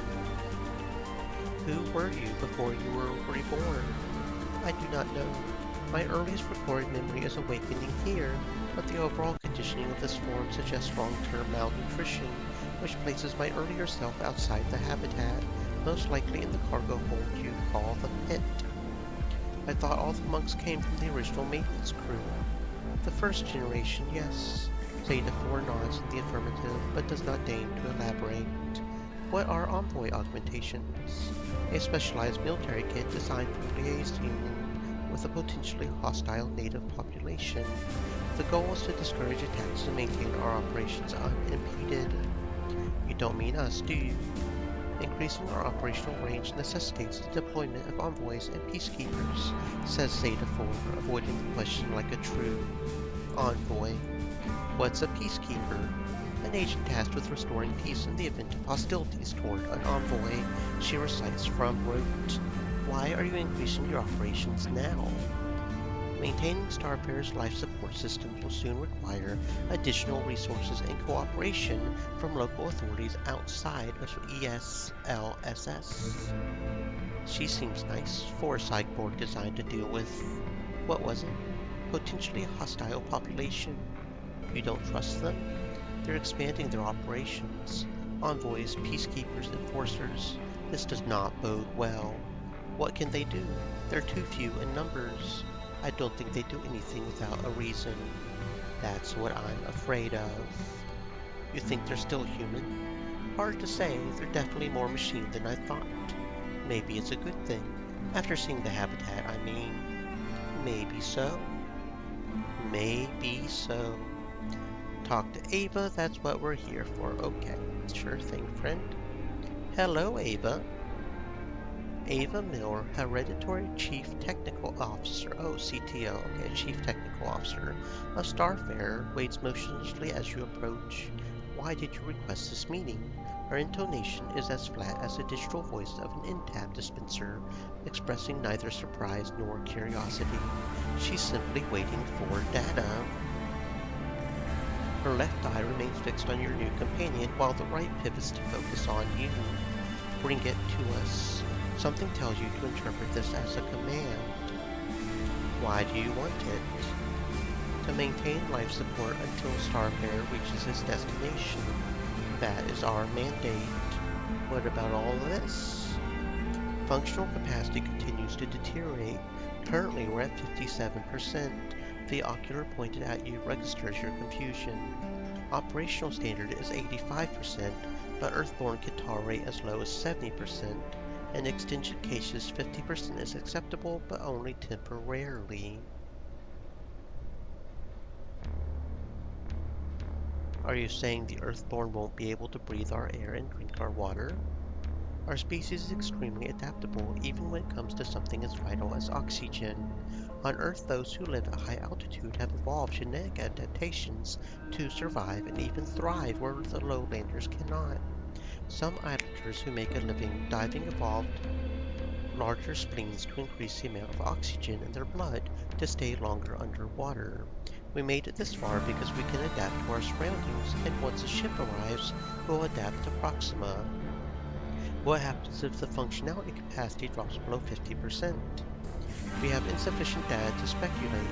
Simulations we have on record indicate irreversible population loss if capacity falls below 60% for more than 3 months, yet we've been operating under these conditions for decades. What would the life support machine do? We will integrate it with the main system and hope it buys us enough time to reach Proxima. It won't perform any miracles. It was never designed to sustain anything like a ship this size, but if it gets us up to 60%, maybe even 65%, it will be well worth it. That's the best case. It took 20 years to fall from 60% to 57. If we can get capacity back up to 60, we've earned another 20 years. At 63 to 65, 50. It needs to be assembled first. All it needs is fuel. We'll do the rest. Now both her eyes are on you, scanning every detail. Where can I get the fuel? The engine room. No further information is forthcoming. And where is this engine room? The ship's engines. The mutants call it the heart. What else does the machine need? You needn't concern yourself. We have everything we need right here. Okay, so we need to get some fuel, I guess. Okay. I guess that's what we'll do. We'll go to the heart and get some fuel. I guess, apparently. But that means that you want it. Well, that's probably the best option. I was kind of wondering if I should give it to the Brotherhood or the Protectors. Kind of on the fence between those two, but it sounds like the better option is to give it to this one.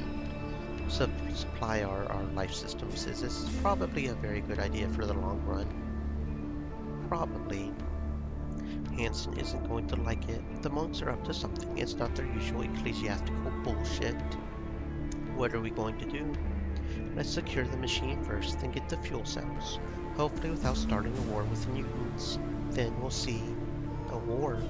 Do you think the mutants will hand them over if you ask nicely? Think again. But it's to keep everybody alive, right? It needs more than fuel. I'm sure it does, but we'll worry about it when we have the fuel cells. Let's go. Okay. Chapter 3. Delivery. The mystery machine turned out to be a mobile life support generator. Originally intended for emergency use on Proxima, it could be a powerful weapon in the struggle for control of the ship. With the central life support failing, whoever controls this machine will have the power of life and death over the ship's inhabitants. After some deliberation, you offer the machine to the Brotherhood of Liberty. The only problem is that the monks, the enigmatic cyborgs looking after the central life support system, expect you to deliver the machine to them once it's assembled. The Brotherhood sent Garrett, a gunfighter some renown, to accompany you. He's good at handling problems. No man, no problem. But you have a feeling he'll put a bullet in your head just as easily if you start having second thoughts about delivering the machine to the Brotherhood.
You return to the factory. The toll road has been restored, traders and goods slowly filling in both directions once again. Guards promptly escort you to see the new king of this oversized metal hill. Heading back already, frowned Stanton, glancing at your new companion. Why the frown? As Scabs, risking his life to get into the habitat, comes back a few days later with a Brotherhood's killer in tow. He nods at Garrett. Something's brewing, and I don't think it's going to be good. Is it? Hopefully it will make things better. That's what the mutineers said. Fair enough, fair enough.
The armory is dark and quiet. The entrance to the depots has been fortified with heavy crates forming a defensive perimeter. You catch a glimpse of a gun barrel and stop abruptly. Uriel? Asked Tanner, lowering his gun. Aren't you a sight for sore eyes? I thought I was going to die here. What are you doing here? Rumors started floating around the pit. Nothing serious yet, but folks were getting curious about what's happening in the armory. I did my best to calm them down, but sooner or later they'll come looking. I hoped you would have more time. Tanner nods. The sooner we're out of here, the better. Did you find a buyer? One step forward, two steps backward. We have a buyer, but nothing to sell. Yet. The machine seems to loom over you now that you understand its purpose, and what the others will do to prevent its activation. What you had once thought of as nothing but a ticket to a better life will decide the fate of every person on the ship, perhaps not for the better. What do you think? Looks real enough to me. We can't leave it here unattended for long, so I'll send for some gunners and hardware. What do we do now? Get the fuel first, worry about the rest later. Why go after the fuel first? To keep it as low-key as possible until the very last moment. Trust me, it's your only chance to survive this. Mine too now. Okay, we can do that. Since we're now back here, we should have enough to go over here and try to get past this thingy, right? That we weren't able to do last time because we didn't have the computer skills for it. And the lockpick for that matter. What is behind door number 2? Energy armor heavy. Okay. I'm guessing that's probably better than... Because the other energy armor we had was energy armor normal, right? So how's that compare? Well, we don't...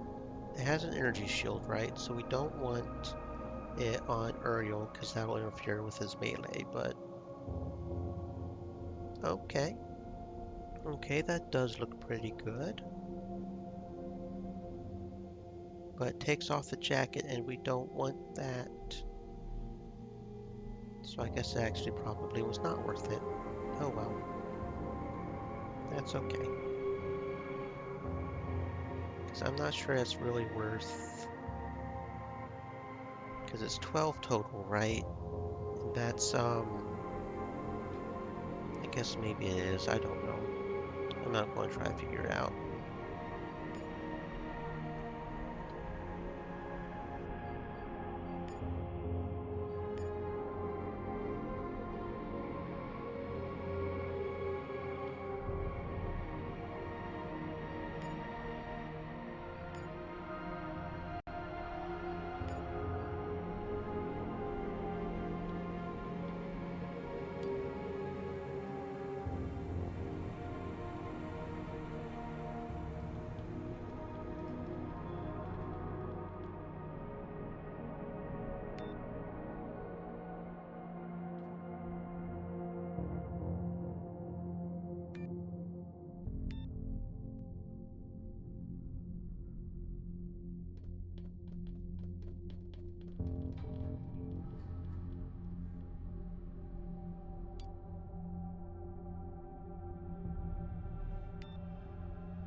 Much has changed in your absence.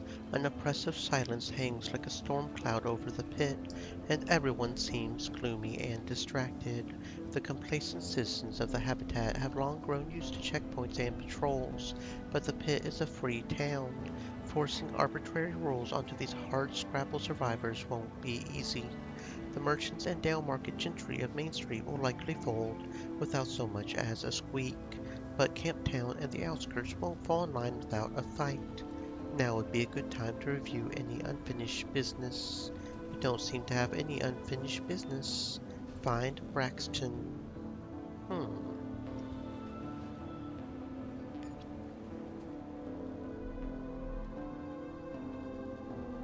Out for some air. How's life treating you, Zach? Ups and downs, Uriel, much like this town. I was here when it was nothing but a small camp, a place to rest for the night. Now, well, I don't need to tell you, you were here. The pit's changing so fast, I hardly recognize it. We all knew things would change under Braxton, but I guess we didn't expect them to change too damn fast. Do you need anything? Since you ask, I can really use a new emitter. I want to fix the old force field generator in case the Brotherhood comes back. It won't hold them for long, but can buy us enough time. I'll see what I can do. I will see what I can do. Find an emitter. Hmm.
Uriel, finally decided to grace us with your presence.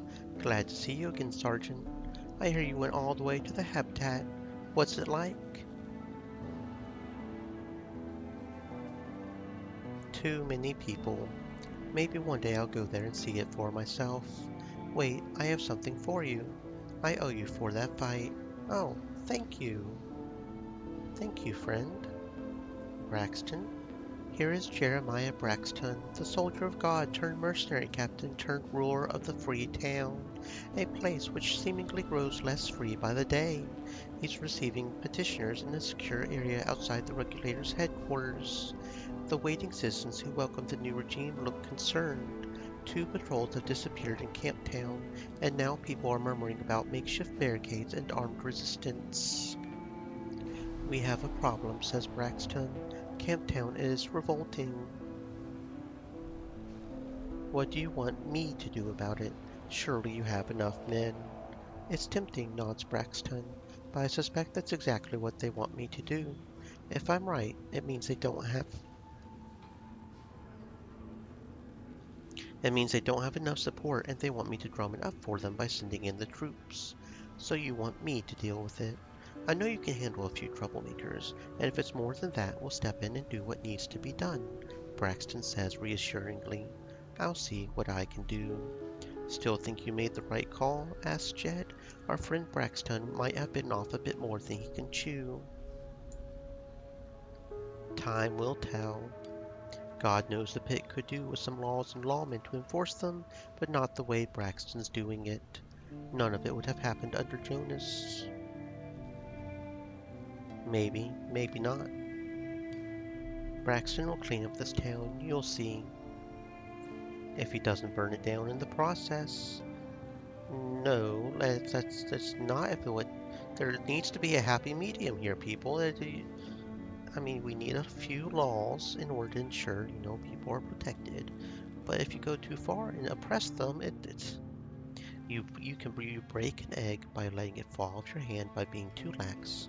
You break an egg by holding it too tight. You've got to be, yeah.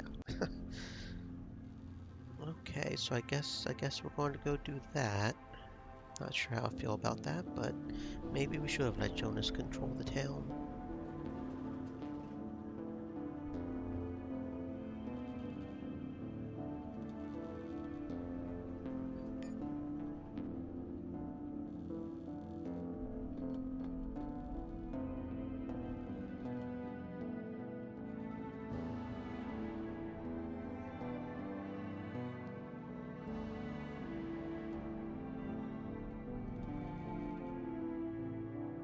You can't go there, says a regulator, gesturing at the barricades down the street. Braxton sent me to talk to them. Talk? The regulator asked skeptically. I don't think it's going to do much good. The only thing keeping them at a safe distance is this turret. Only one way to find out. Hastily erected barricades manned by ragtag freedom fighters block your way.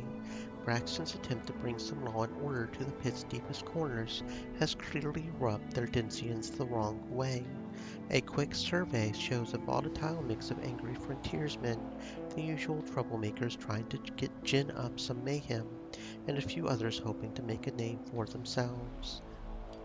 The crowd erupts with angry shouts and jeering, but the uproar fades to nothing when someone to your right raises a hand for silence. He doesn't look all that remarkable, just a scav with an air of easy confidence about him. Confidence is hardly a rarity in the pit, but there's a contagious energy about him, the kind that can make any situation go from bad to worse in a heartbeat. Let's hear what he has to say, the scav magnanimously declares, transforming you from a threat into a supplicant granted audience by his better.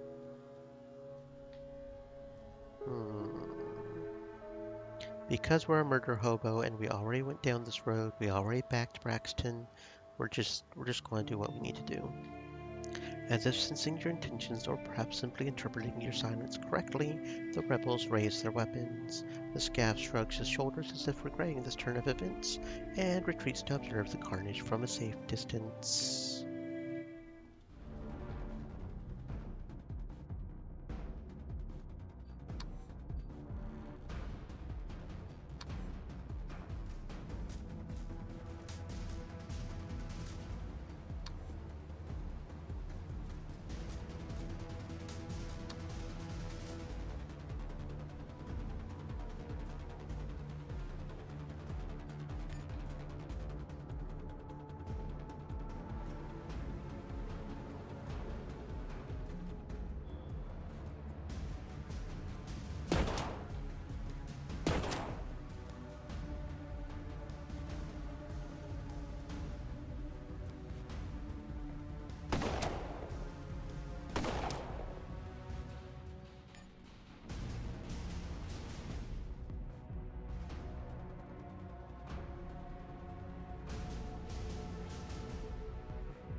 Speak, Braxton says tiredly. It's done. We need to deal with Riggs, says Braxton, as if he didn't hear a word you said. Who's Riggs? Your new friend who riled up the locals. He offered me his services a few days ago, if you can call it that. I told him to get lost, and this is his way of telling me I was wrong. I could talk to him, see what he wants. Then we'll decide what to do next. Okay.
"Do you come bearing gifts, Uriel?" Riggs asks with a lazy grin. His ranks have seemingly doubled since the fight in Camp Town. You're guessing that was his goal from the beginning. 24 hours ago this fellow was a nuisance. Now he's a power to be reckoned with. Kill him before he convinces you not to. Yeah, just go ahead and do this.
The remnants of Riggs' crew are there, waiting for you. Not to fight, at least not yet, but to hear what you have to say first. Loyalty to a lost cause isn't a trait that improves the likelihood of survival. Not in a place like the pit. I take it I take it Riggs is dead, says a grizzled old-timer, his tone skillfully suggesting that's where it ends, and any grievances had better died with Riggs. And now that he's dead, Mayor Braxton hopes there won't be any more trouble in Camp Town. No more trouble, nods the old-timer, provided Braxton leaves us some breathing room. Change is good, but it doesn't have to happen overnight, does it? No, it really doesn't. I'll make sure to talk to Braxton about that. Anything good here? We got some knife, a bowie, a ripper. I don't think we've seen that before. Heavy-duty combat knives with saw teeth, knuckle duster style handguard. That sounds kind of nice. A distortion field, 112. Looks like it might have a better battery, but if we're going to do a better battery, we'll do it on one of the thingamabobs, the shields. Trooper armor black. Okay, that sounds good. Trooper armor sand. Okie dokie. Got a pistol, some arm guards maybe. Yes, some arm guards probably. Explorer coat green and scrapper coat red. Don't think either of those match up to the ranger coat. No, and the explorer coat is better than scrapper, so let's see. Yeah, that looks about right. Go ahead and switch over to the black because the black looks better. Yeah, I don't think either of these coats are good enough. You've got ranger arm guards, right? That's probably better. Yeah, it's better. One more of each of melee and energy. And no to the coats. Okay, then Faith also has a trooper armor urban. No to the coats. She's got an explorer coat already. But hers is a nice black color instead of green, so we'll let her keep that. Scrapper coat is worse. Okay, what about the knife? Ooh, the Ripper looks nice because we currently have a bowie already. That's what we've got on. The Ripper, however, looks nice. It's nothing but better. No, it's got 2% less aimed, it looks like. It's got better damage, accuracy, graze, crit chance. Still got that 25% reaction we really want. So yeah, that looks like a plan. Okay, that's something I didn't notice on Evans. Yeah, we can upgrade his battery to give his shield health 10 more health. And just, no, give the shield 10 more health. Sounds like a plan. I think everybody else has at least a 1 battery, right? Yeah. Okay, you do have Trooper Armor Urban. You have Trooper Armor Sand, so that's just fine. What about the jacket? You have an Explorer Coat Green already. That's worse. Okay, what about the pistol, the Redeemer? Heavy, long barrel revolver built for marksmanship rather than speed of the draw. No, that looks objectively worse. Said, stay moist, my friends. Hydrate. It does have better reaction, though, and I do love my reaction. It has only slightly less damage. Only slightly less damage. It does have less AP cost, so we can use it more. The ammo is only 1 different. The reload is a little bit more, so the AP is sort of switched out there. Better accuracy. Does have less crit chance, but we don't need to crit as much as we need the reaction. Doesn't have much penetration or stagger. I think I will switch to the Redeemer. Bit of a tricky choice there, but I think it does look at least a little better. Because we do love our reaction. Just that free attack. Who doesn't love a free attack, right? Okay. That looks good. So now what trouble are we going to get up into? Well, we've got to go back to the regulators and report back to Braxton. Let him know it's been handled. Riggs is dead.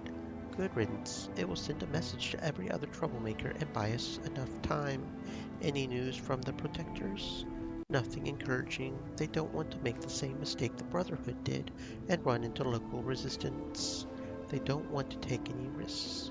No wonder they're still fighting the Brotherhood, probably waiting for them to die of old age. There's nothing we can do but wait. Thank you, Uriel. I'm sure you did your best. Honestly, not really, because I'm more or less siding with the Brotherhood, so no, not really, if I'm being honest, but it is what it is. Didn't we get a chip? I don't remember. I feel like we got a chip, but I'm not completely sure. We certainly can't install any more implants because everybody's maxed out. Maybe we didn't. Okay, we didn't. I'm just imagining things. Do you have anything new to sell now that we're in chapter 3? I heard you were dead, says Sarah. You can't tell from her expression if she's relieved. It's not the case, or disappointed. Still alive, which is more than we can say about Jimmy. Jimmy didn't crack corn. Jimmy got his head cracked instead. All my contacts went dead because everyone think I had him killed. Well, sucks to be you. Browse the wares. Anything other than the stuff that we sold at one point? I guess we could get the ocular implant, but no, not really seeing anything that stands out. Looks like most of it's what we already sold at one point or another. Which probably means the same for the rest, so that's okay. We won't worry about the shops. Moria said, "Hello, how are you today?" Hello, Moria. I am fantastic. Thank you for asking. I hope your existence is also fantastic. Welcome on in, friend. Let's see, what else shall we do? I wonder if Earl has any more jobs for us. Odd jobs. Any gun work? Oh, he does have something for us. The job stinks to high heaven, but the pay is good. What's wrong with it? Where do I start? That shit show at the Promised Land left the town unprotected, and the vultures are circling in. A trader by the name of Zebulon is expecting a shipment. Business as usual, only there are no guards on the bridge, and no patrols going out. Zeb's right to worry, but I'm pretty sure there's more to it than he lets on. I would say he knows the deal's bad, but he hopes to turn it around with enough firepower. Well, yeah, sure, I'll take it. As long as we get paid and we get to kill some people in the process, what's not not to like? Zeb's up there waiting for you. Just take the elevator outside the main gate. Okay, just take the elevator outside. You mean he's up in the outer gate? Up above? Yeah, there he is, Zebulon. Interesting name there. You've gotta be Uriel, right? Where's the rest of your team? You're looking at it. It can't be. No. The blood drains from Zebulon's face. This isn't what I was told. Look, if they think we're an easy target, we're fucked. So who are they? A hard crew from someplace out in the abandoned decks. A place with no name. They don't need any of this. Zeb gestures broadly at the town below. They make their way by selling all kinds of goods. Dirt cheap provided you don't ask any questions. But it's not hard to figure out where their inventory comes from. They've never been a threat before, but now? You had better be worth the money or we're all dead. If they're coming to trade, why do you worry? If they think we're strong, they'll do business with us. If they think we're weak, they'll simply take what we have and sell the goods to someone else. In case you didn't notice, the pit is practically undefended right now. Wait and see what transpires. Just like with every other unpleasant fact of life, you don't have to wait long. A handcar burdened with crates creaks laboriously into town, attended by 5 so-called traders, a hard crew by the looks of them, the kind that no longer needs the shelter the pit or the habitat offer. Zebulon, my friend, their captain cries out, I bring good tidings. We have everything you ordered. Mind if I take a look? Yes, I mind. The captain looks you up and down with a scowl. What if you steal something? No, stranger, I prefer you stay where you are and keep your hands where I can see them, while Zebulon and I talk some business. Why? What's there to talk about? Zebulon asks warily. We've had a few setbacks with our supplier, and as a result our prices have gone up. But that's not going to be a problem, is it? That wasn't the deal. The deal is what I say it is, the captain says matter-of-factly. Right, Zeb? Somehow Zeb manages to nod and shake his head at the same time. So you must be the one with the problem. The captain spits to the side of your boot. Zeb hired me. Dying to earn your pay. All right, let's see what you've got, boy. Wait, don't I know you from somewhere?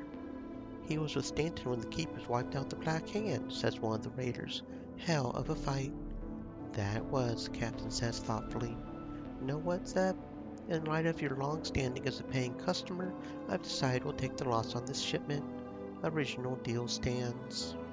Not so fast. The captain frowns. The next words that come out of your mouth better be have a safe trip. Fuck no. Attack. Because we are a murder hobo and everybody will fucking die. Teehee.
We did it, Zebulon says in disbelief. I mean, you did it, of course. Thank you. Thank you for the 500 credits, friend. Plus whatever these guys had on them, which looks like it was a fair amount. And it looks like almost every single one of them had some sort of implant, so that would explain a little bit of why 2 of our people fell. They certainly were not playing around, were they? Maybe some of their loot is really good as well. Of course, the problem with their loot being good is that's why they were hard to kill in the first place. What is a pilot mask? That's new, isn't it? A repurposed piece of shuttle pilot headgear. This oxygen mask is unfortunately missing its oxygen tank, but does come with high-quality air filters, which is the next step up from a half mask. Very good.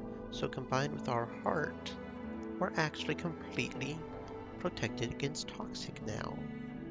100% against toxic. Very cool.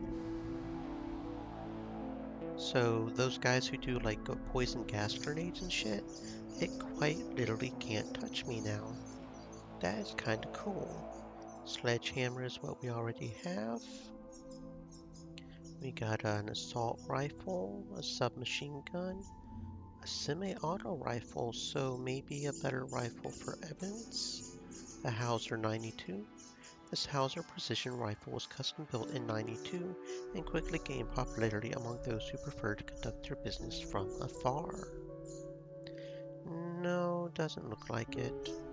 It has slightly better grays, it looks like, and ammo holding, but everything else is just bad. Okay, so no on that. Faith, how do you feel about the Last Rites knife? Custom double-edged fighting knife with a slender blade that can slip into a ribcage with surprising ease. Oh, we do have some better reaction on that, don't we? That being said, the damage is considerably less. Ripper is 11 to 12, but Last Rites could potentially do 3 less damage than that. For only 5%. It's not like it's a big jump in reaction either. Tempting, but no. Doesn't everybody have a half mask at this point? Yeah, everybody's got a half mask at this point. So the person with the lowest poison resistance is Evans and Faith, since they don't have hearts. Replaced at 40 and 40% specifically. That's okay. Okay, so now I guess we have to return and turn in our quest at Earl's office. Earl? It's done. Your friend Zeb's alive and happy. Pleasure doing business with you, Earl. Pleasure doing business with you. Now let's make sure to heal up because, yeah, that hurt quite a bit.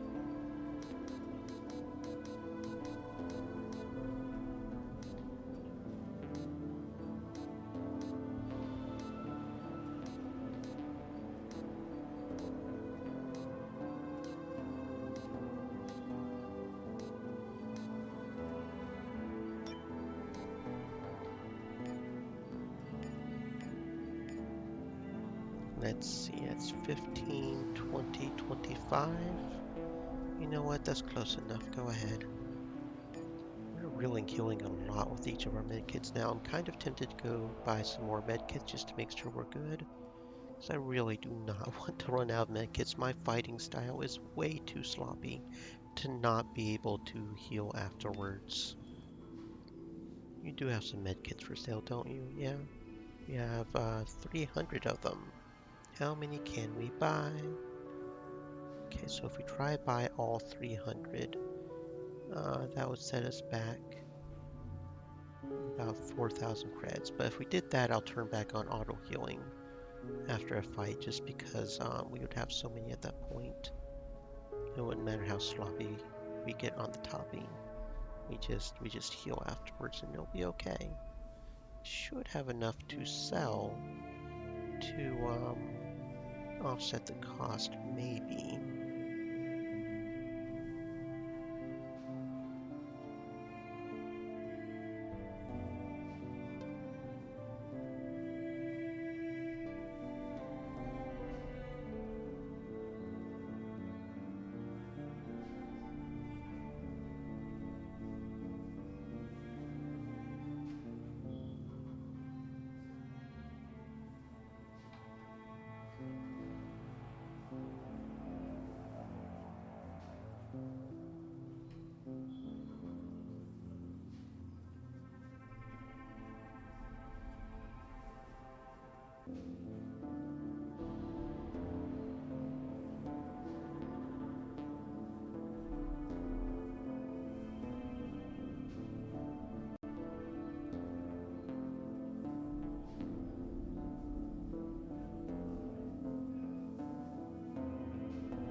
Maybe not. Maybe 300 medkits is a little too expensive. I could sell some of the stuff that I don't have duplicate stuff, I guess, but kinda don't want that. I kinda want at least one of everything. Oh, we got 2 of those. Kinda want at least one of everything that I can get my hands on, you know? Have an arsenal of all the different things you can get in the ship and all that. Oh, here we go. 1, 2, 3 semi-autos. Oh, missed this one too somehow. That's okay. I think we should still be able to buy the vast majority of the medkits. Probably if I hadn't spent so much money on overclocking, we probably would have been fine. So that means we need to, because they're like what, $25 a piece? Something like that. So how many can we not get?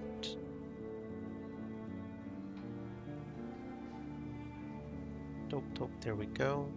So it looks like we can get about 245. So we're only missing like 55 of them. That's fine. That still means we have a lot of medkits now. Like a lot of medkits. 322 medkits. We are not going to run out of medkits anytime soon. Very good. Okay. So we'll just turn on the auto heal after a fight and we'll be good. Let's see, what else do we want to do? I am curious, does the courthouse have any more fights for us? Chief Justice fella, you finally showed up. Damn, I ought to fire you on the spot, but we're severely understaffed. Nobody wants to work anymore, so I'm giving you another chance. Just this one. You hear me? I hear you. What do you have for me, boss? I'm not sorry to say the political winds have shifted. It's been a long time coming. The Chief Justice makes a pause and nods his approval several times. Unfortunately, some folks prefer well, you know I prefer to talk plain. They long for the rampant anarchy we endured under Jonas instead of the much more civilized society our new mayor is building.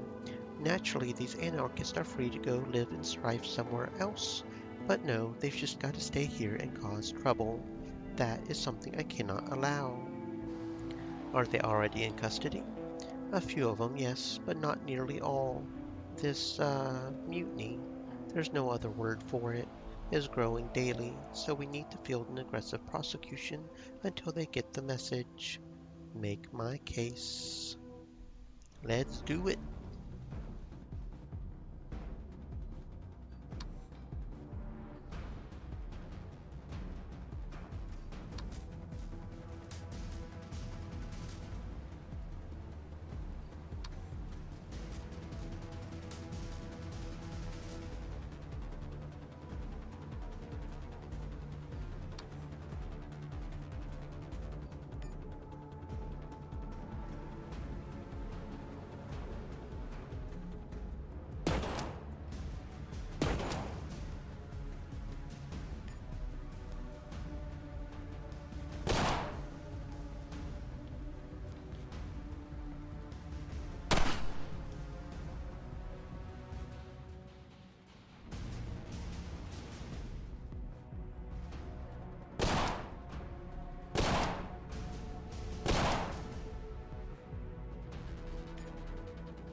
Well done.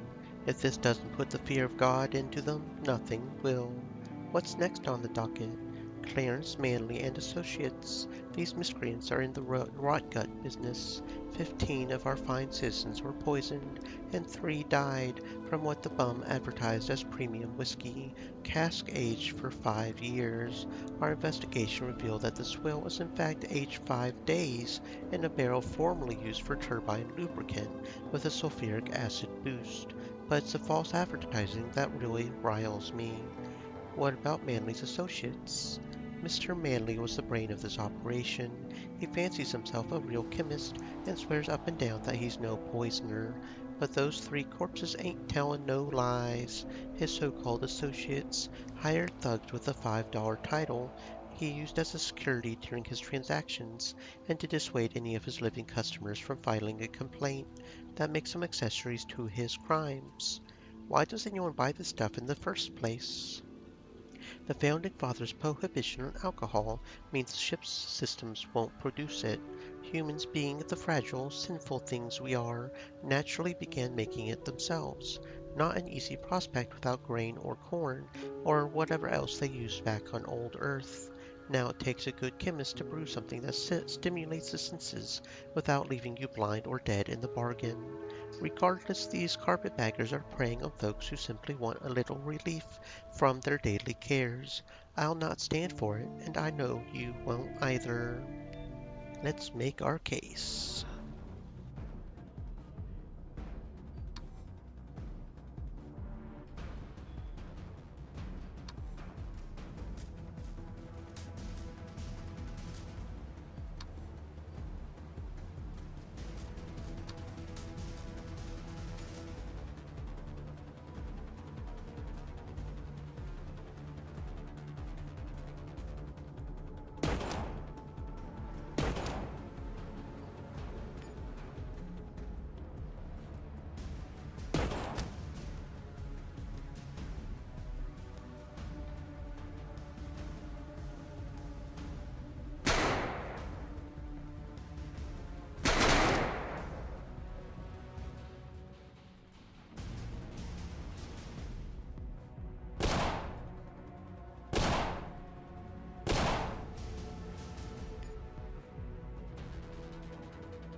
Nicely done, my boy. Thanks to you, folks can enjoy their drink without fearing it might be their last. What's next on the docket? Raynor and his boys killed a bunch of regulators last night.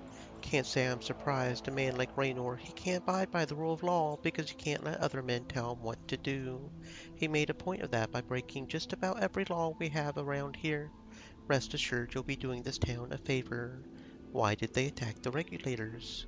Apparently Raynor and his crew were drunk and out past the night new curfew. A patrol stopped them, asked to see some identification. You can figure out the rest. Oh, and we've got a potential feat we can do. Okay. Um, let's see. Melee attack cost. That could be good, just because we do have a bit of a problem with that. Could be good to have a better the rest of this ranged stealth, which we most certainly are not doing. Stagger, penetration, crit damage, skill gain, retroactive, accuracy, evasion, and accuracy for every skill level. I'm thinking the attack cost and potential boosted damage. Yeah, that sounds good.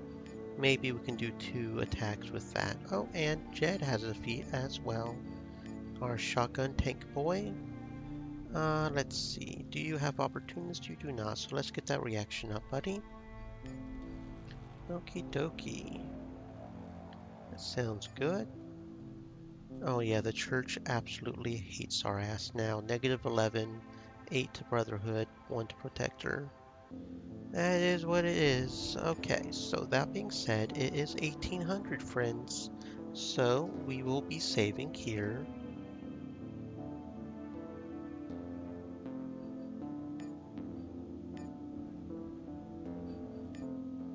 Double check that that's saved. Yep, okay.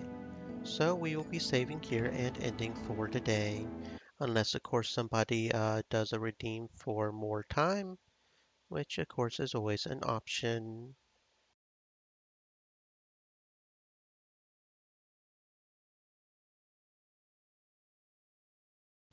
Now let's see who's on to potentially raid. Who do we have as potential raid members? Let's see, let's see. Doop a doop a doop a doop a doop.